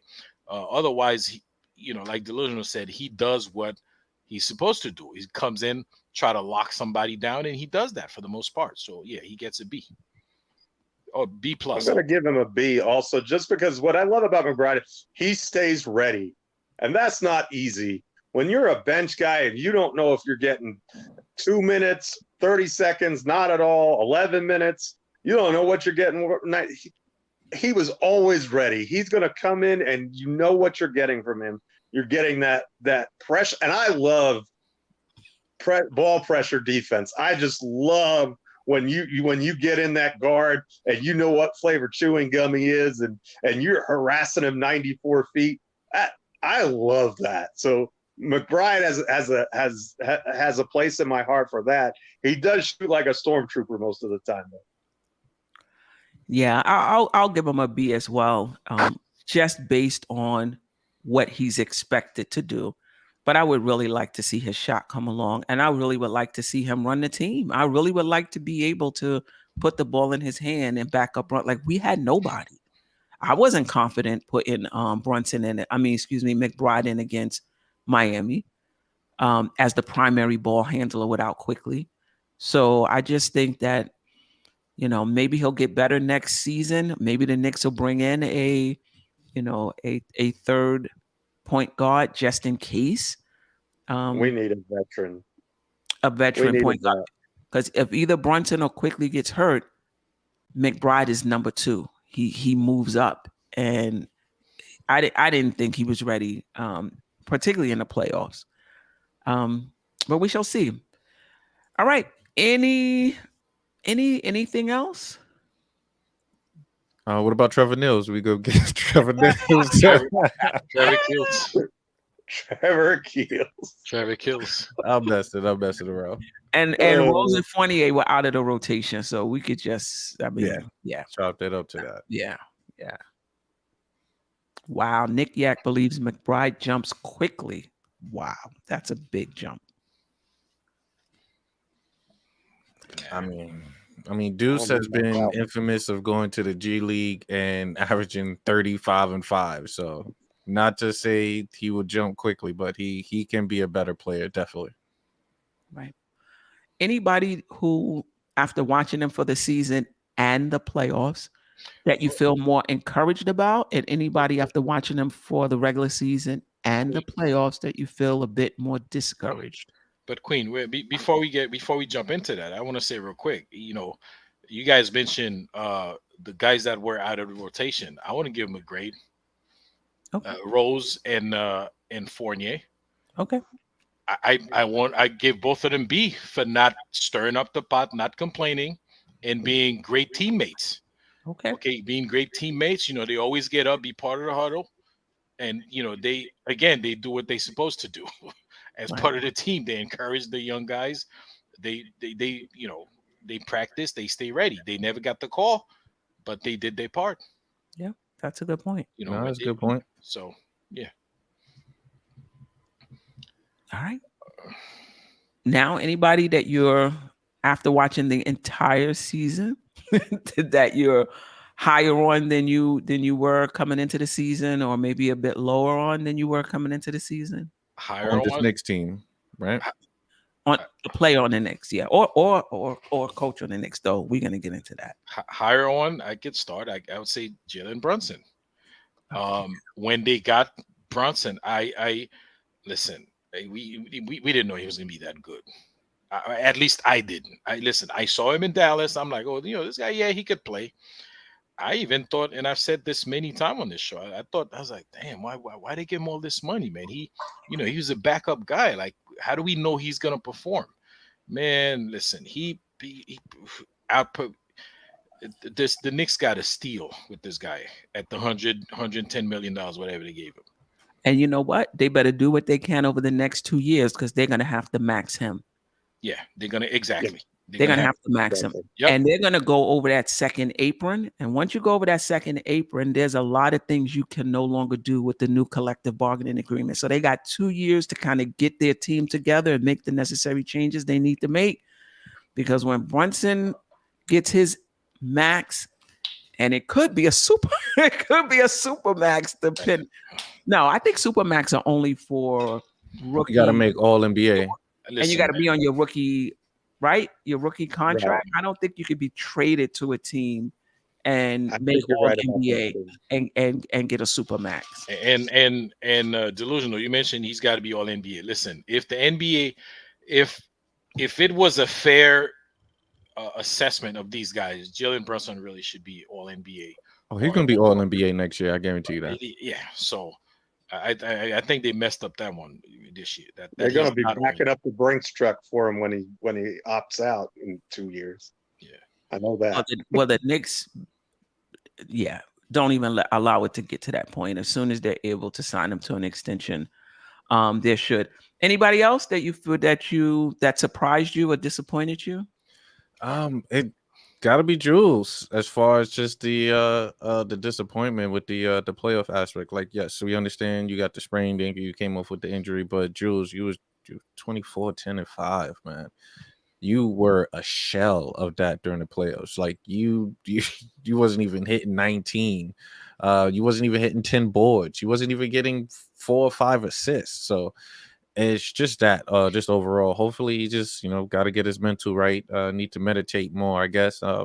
Just hopefully be ready. I got 1 more year of Julius. I'm holding on to Julius for 1 more year. Well, you know what? I don't even, if they trade him, I'd understand. But I mentioned Jalen Brunson was the surprise. My disappointment was RJ Barrett. RJ Barrett regressed in just about every category this year. Just about every aspect of his game throughout the season. He took a step back everywhere. In the playoffs, though, he picked up and performed better.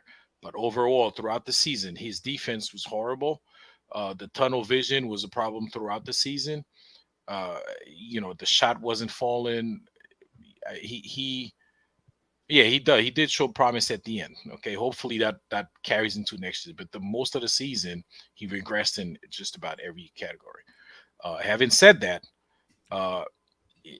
Delusional, you mentioned you have 1 more year with Julius. If we have to trade one of those guys, even though, remember, I gave Julius an A- and RJ Barrett a C. If we have to trade on one of those guys, which I really think we're probably going to have to do in order to improve this team, I would probably trade Julius Randle, even though he's better at this point. But RJ Barrett is so much younger, and his ceiling seems to be higher than Julius Randle. So, how was Julius? 27, 28? 28.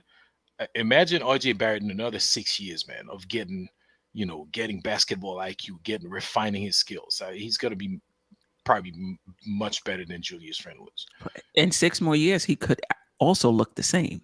He could. Yep. No, you're right. He could also look the same. He could. He very well could. But Julius Randle, you know what you're getting from him. That's it. That's that. He was my disappointment, RJ Barrett. I think for my surprise is Quentin Grimes. I really like the way that he defends. He's our best wing defender by far. He's a little bit undersized a lot of the time, but he takes on the challenge. I actually like that he's a quick trigger on his 3 when he decides to take it. He doesn't get blocked much because when he decides to go, he just goes. And if he can maintain that attack mentality, I think he could be an excellent player. Excellent player. But at the same time, I say that, but with the realization that if we make moves this summer, and I think we will, we're either improving the 2 spot or the 3 spot. So Grimes may be finding himself a role on the bench, which is fine, by the way. I think he can do He can do what he's good at from the bench or starting, either one. And if you change if you change the makeup of that starting unit just a little bit, I think that alleviates the need to have Grimes in the starting lineup for what we needed him for with the group the way that it is now. But he was a pleasant surprise to be with his defense. I kind of can understand why they were kind of reluctant to throw him into the Donovan Mitchell trade. I see a path forward for him. Be a really good 3-and-D wing, and every championship team needs those. Yeah, no doubt about it. I think who I was encouraged by was Quickly, especially coming off of last season. And just to see how, like I talked about earlier, he was able to improve his decision making, improve his shot selection. He had maybe a few possessions during the game where he would dribble out the shot clock. I'm like, yo, what you doing? But for the most part, that was out of his game. When he started for Brunson, I thought he directed the team well. So I think I was encouraged by Quickly. And even though he didn't play well in the playoffs, I'm still encouraged by him. Sometimes you got to take your lumps, so I'm still encouraged by him. And I think who I was disappointed by was Julius Randle, and from the playoffs. For the regular season, I was super happy and I knew it. I said, just give this guy another opportunity. He usually bounces back from adversity, and he was able to do that. And that was just nice to see. But in the playoffs, I think I just started to feel like he's not going to be that playoff guy. And he's not going to be that second player to Brunson that we need. And I was real hopeful of that, because I think that would have put us a little further ahead. If he plays like that in the playoffs, he'd be like, oh, wow. So we got two of them. Now what we need wouldn't have had to been so big, and maybe that's still the case. Maybe next year he comes back and he balls out in the playoffs, and we got three, because we still got to go out and get somebody else. So I was a little disappointed in Julius' playoff performance. RJ Barrett, I was encouraged by his playoff performance, but that being said, I still think the Knicks need to move off of him, not because he didn't play well and not because he's not going to grow. I don't ever see him being an efficient perimeter shooter. And I just think the Knicks need that at that 3 position. And if you're going to keep RJ, then you need to get off of Randle and get a really stretch for dependable power forward, one or the other. But I just think just having a power forward at the small forward position is just not going to help us. We need somebody on that wing position that can defend, and we need a dependable shooter at that wing position. And quite frankly, I've given up on RJ being a shooter. I think he can help, like be that all around utility type player, but I've really given up on him being a shooter. And I think he's probably best coming off the bench as well. And I get that he's 22 years old, but I haven't seen much improvement in his game, skill set wise, since he's been here. And so I'm not super encouraged about him coming back, dropping threes, which is what we need at that wing position. And I think to further your point, Queen, and I love everything you just said there. I also think that because he is 22 and he does have that potential, he may be our best trade asset. You know what I mean? If we're going to go make a splash and get a really good player in here, it may just be a calculus. You've got to give something good to get something good. And the give something good that we might end up doing is it's probably either going to be Barrett or Quickly, in my opinion. I don't think we're moving off of Randle, because I don't think you're going to get what the front office perceives as equal value back in a Randle trade, because I don't think that any team that has a player that's better than him is going to want him in return just because of his age and his playoff performance and those sorts of things. That and RJ, what he did in the playoffs, I can see a team saying, "Ooh, look, we can do something with that. Look at the potential there. Look at what he's 22. If we get him on our team and on our system, and he's not surrounded by X, Y, and Z, I think he could be really good." And so I think from that standpoint that RJ may be our best trade chip coming into this offseason. Yeah, but Jeff, by that same logic, the team who says, "Oh, look what he did in the playoff," they may not get to the playoffs with the regular season RJ. So he may not even matter if they get the regular season RJ that we got this year. You know, so it's a double-edged sword. Yeah. Listen, if RJ is shooting 38%, I even take 36% from three, this is a whole different conversation. It's not personal for me. I just feel like we need some shooting on the perimeter at both the 2 and the 3. I see Grimes as a bench player as well. Yeah, I don't see him as a starting shooting guard at this point in his career. Do I think he will eventually be that? I do. I really do. I mean, and he may earn it next season as well, but I don't think the Knicks can just wait banking on Grimes. I think you got to go out and get some defender. They can't wait around. They've got to strike while the iron's I hot. mean, when you look at the season as a whole, the weakest link was really that 3 spot. He said then that team will need a regular season Randle. Hashtag package deal.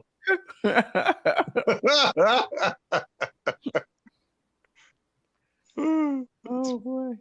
Paris Duggar, I think it's a terrible mistake to condemn a player once they made the second round because it's next level intense. When in basketball is a process, I agree. I don't think we're condemning, anybody here. But what I will say for Nick Yak, I think there's a difference between quickly struggling in the playoffs and Randle. Just for me, I just think it's a difference. All right. Anything else before we get out of here? Any last words?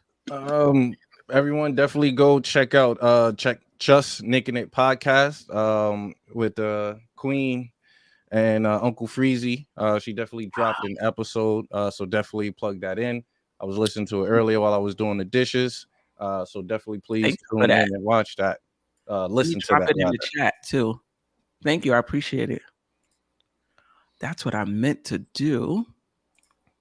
I meant to put it in the chat. Even though she don't agree with Melo getting the retirement, that was part of the episode.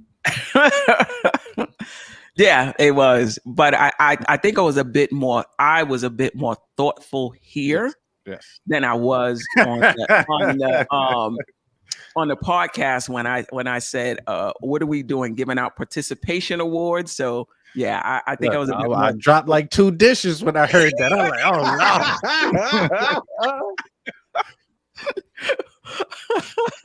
no. But I think I was a bit more thoughtful here. And hold on, let me comment with B-Bowler. The funny thing is, this is so funny. So I have a dishwasher, but I'm like the father on Everybody Hates Chris. I'm calculating everything. My wife will literally put like 2 dishes in and just wash that. I'm like, that's like 32 gallons of water right there we wasted, baby. I carry all the bills, so it's one of those situations. But yeah, we do actually have a dishwasher. That's funny.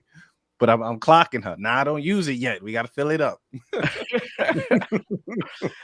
I actually pinned the link to the podcast.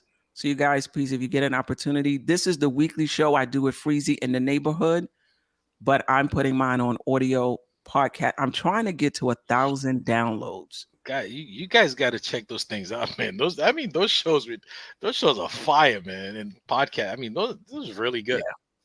It's a different flavor. There's not what you get here. It's different. Yeah. Sometimes you get the queen like in her moment, like all by herself, and then she's like letting it loose. Like, yes. I gotta drop one on Tibbs, and not necessarily Tibbs, but just coaching. And real quick, I think that once a coach gets a narrative, it just flies beyond the facts, and that's even for good coaches like Spoelstra, because what were they saying about Spoelstra when they lost that first game in the play-in? What were they saying about Spoelstra in the regular season when Miami was struggling? And I look back over his coaching record after they went to the Eastern Conference Finals in the bubble. That next year they got swept by Milwaukee. And nobody was sitting there talking about how he's the greatest coach ever. But once a narrative gets going, it just becomes the narrative. Like, nobody is talking about how Miami is shooting better. It's all about Spoelstra and his scheme and how he's able to get the best out of his players. But nobody was saying that when they were limping along, in the regular season. But the point is not to say he's not a good coach. That's not the point. The point is how the narrative is just longer than the fact. The legend is just longer than what's actually going on. And when you look at his coaching record and what's happened, if that was any other coach who didn't have the back end of their front office, he would have been fired multiple times. Facts. He would have been fired multiple times.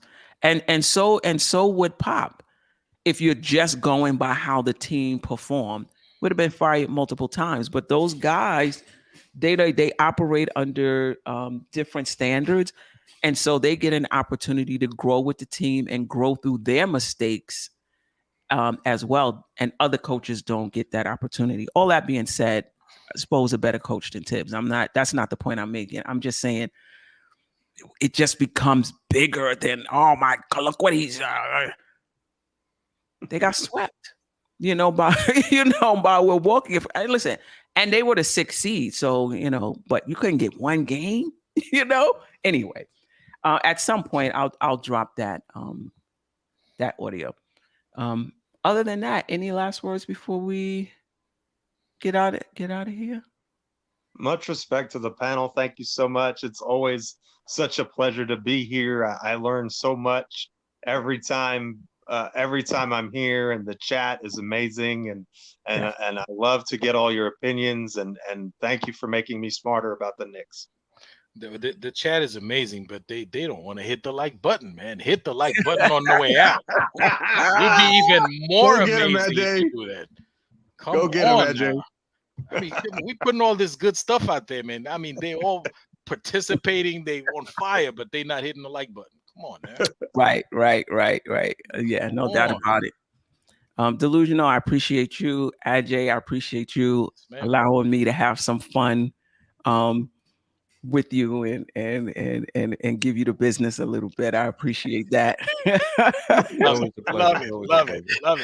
Jeff Clapter, I appreciate you. And I was talking to Freezy. Freezy says, Steph, they don't push back against. So I just want y'all to know it's okay to disagree. It's okay to push back. That's what Freezy said. Freezy said they don't give you no pushback. They just let you say whatever you want to say. Nah, I could have sworn we go back and forth on the line. I know I do, especially on that Melo take. I was ready. Oh yeah. He was laying in the cut. He was like, "Nah, I'm gonna let y'all go." Yeah. I got something. I got something for y'all. Get it all out. He took it back. So when he was, what was it, high school or whatever it was, he took it all the way. He had to give us the whole personal experience of in the park with the jab moves and all of that. Look, Melo played a pivotal role in my life. Definitely 100%. Elevated my game, so forever a role. Yeah, he was my second best. Now it's Brunson and then Melo. And I know Brunson only played. Wait, Brunson only got one. I know. But look what he did in that one, man. Tony Crow asked me, him, bro. Before the season started, he was like, "All right, we're gonna go around. Who's your favorite Knick?" I said Brunson. He was like, "Why? He didn't even play not one game." He was my favorite Knick before he even played the game. You was on the Brunson bandwagon a long time, though. I got to represent on that. You were high on the Brunson signing before we even made it. You're like, we need to go get this guy. I remember that distinctly from last offseason. You're like, yeah, we need to get him. Yeah, So but I didn't think he would be this, though. I didn't know he was going to be. They were saying that we made a big mistake. What an overpay and all of this. Boy, those takes didn't last very long, did they? He's amazing. And you know what? He's a guy that turnover. I told y'all I missed the turnover, right? Because I'm streaming in my TV buffered. So I missed the turnover. When I came back, we were just down 4 or something like that.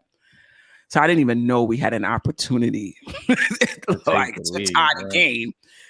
But he's the type of person I think that's gonna haunt him like all off season. Oh yeah. Yeah. That he turned the ball over. Yeah. But you know what, Queen? Real quick, that turnover, it was his turnover, but the team didn't help either. Like the other guys didn't get in position. Right. Josh Hart was running away. Hart was on the wrong side. Like you see the guy, he's double team, triple team, whatever. Get yourself where he can see, where he can pass the ball. Right. Like, nobody came to his help, man. It's like right. I think he's like over there, like I'm over here, like I'm relocate. You know? Yeah. No. Yeah. That. Yeah. That. Yeah. Oh man. You live, you learn. Yeah, you live, we learn. We'll talk more when we do. We'll do keep him or trade him next year. We'll do Tibbs and Leon Rose next week. I mean, yeah. Anyway, yeah. We gotta do Leon Rose. We could get into like something entirely different, and then the next thing you know, we going on and on and on. We do Tibbs next time. Oh yeah, Tibbs and Leon. I'm gonna be out of town, so I'll be watching the show that. I'll send a nice little paragraph in. Right. Because y'all know how I feel about if you send it, you could do that, or if you send it to me, I'll make a slide with your the delusional state. With your grade on Tibbs and your grade on Leon Rose. I'll make a nice little slide if you want. Either way. On his pro Tibbs take. Yeah, I don't think it's gonna be. I don't think it's gonna be that. But let me tell you, get my Thibodeau some shooting, and we ain't even talking about his basic schemes. Get some shooting around Randle and what's his name, Jalen Brunson, and this is a different team. All right. Peace. We can be here all night. Appreciate you, chat. Sister, you one of a kind. Yes. Sister, it's time you shine. Dope Soul. Where you at?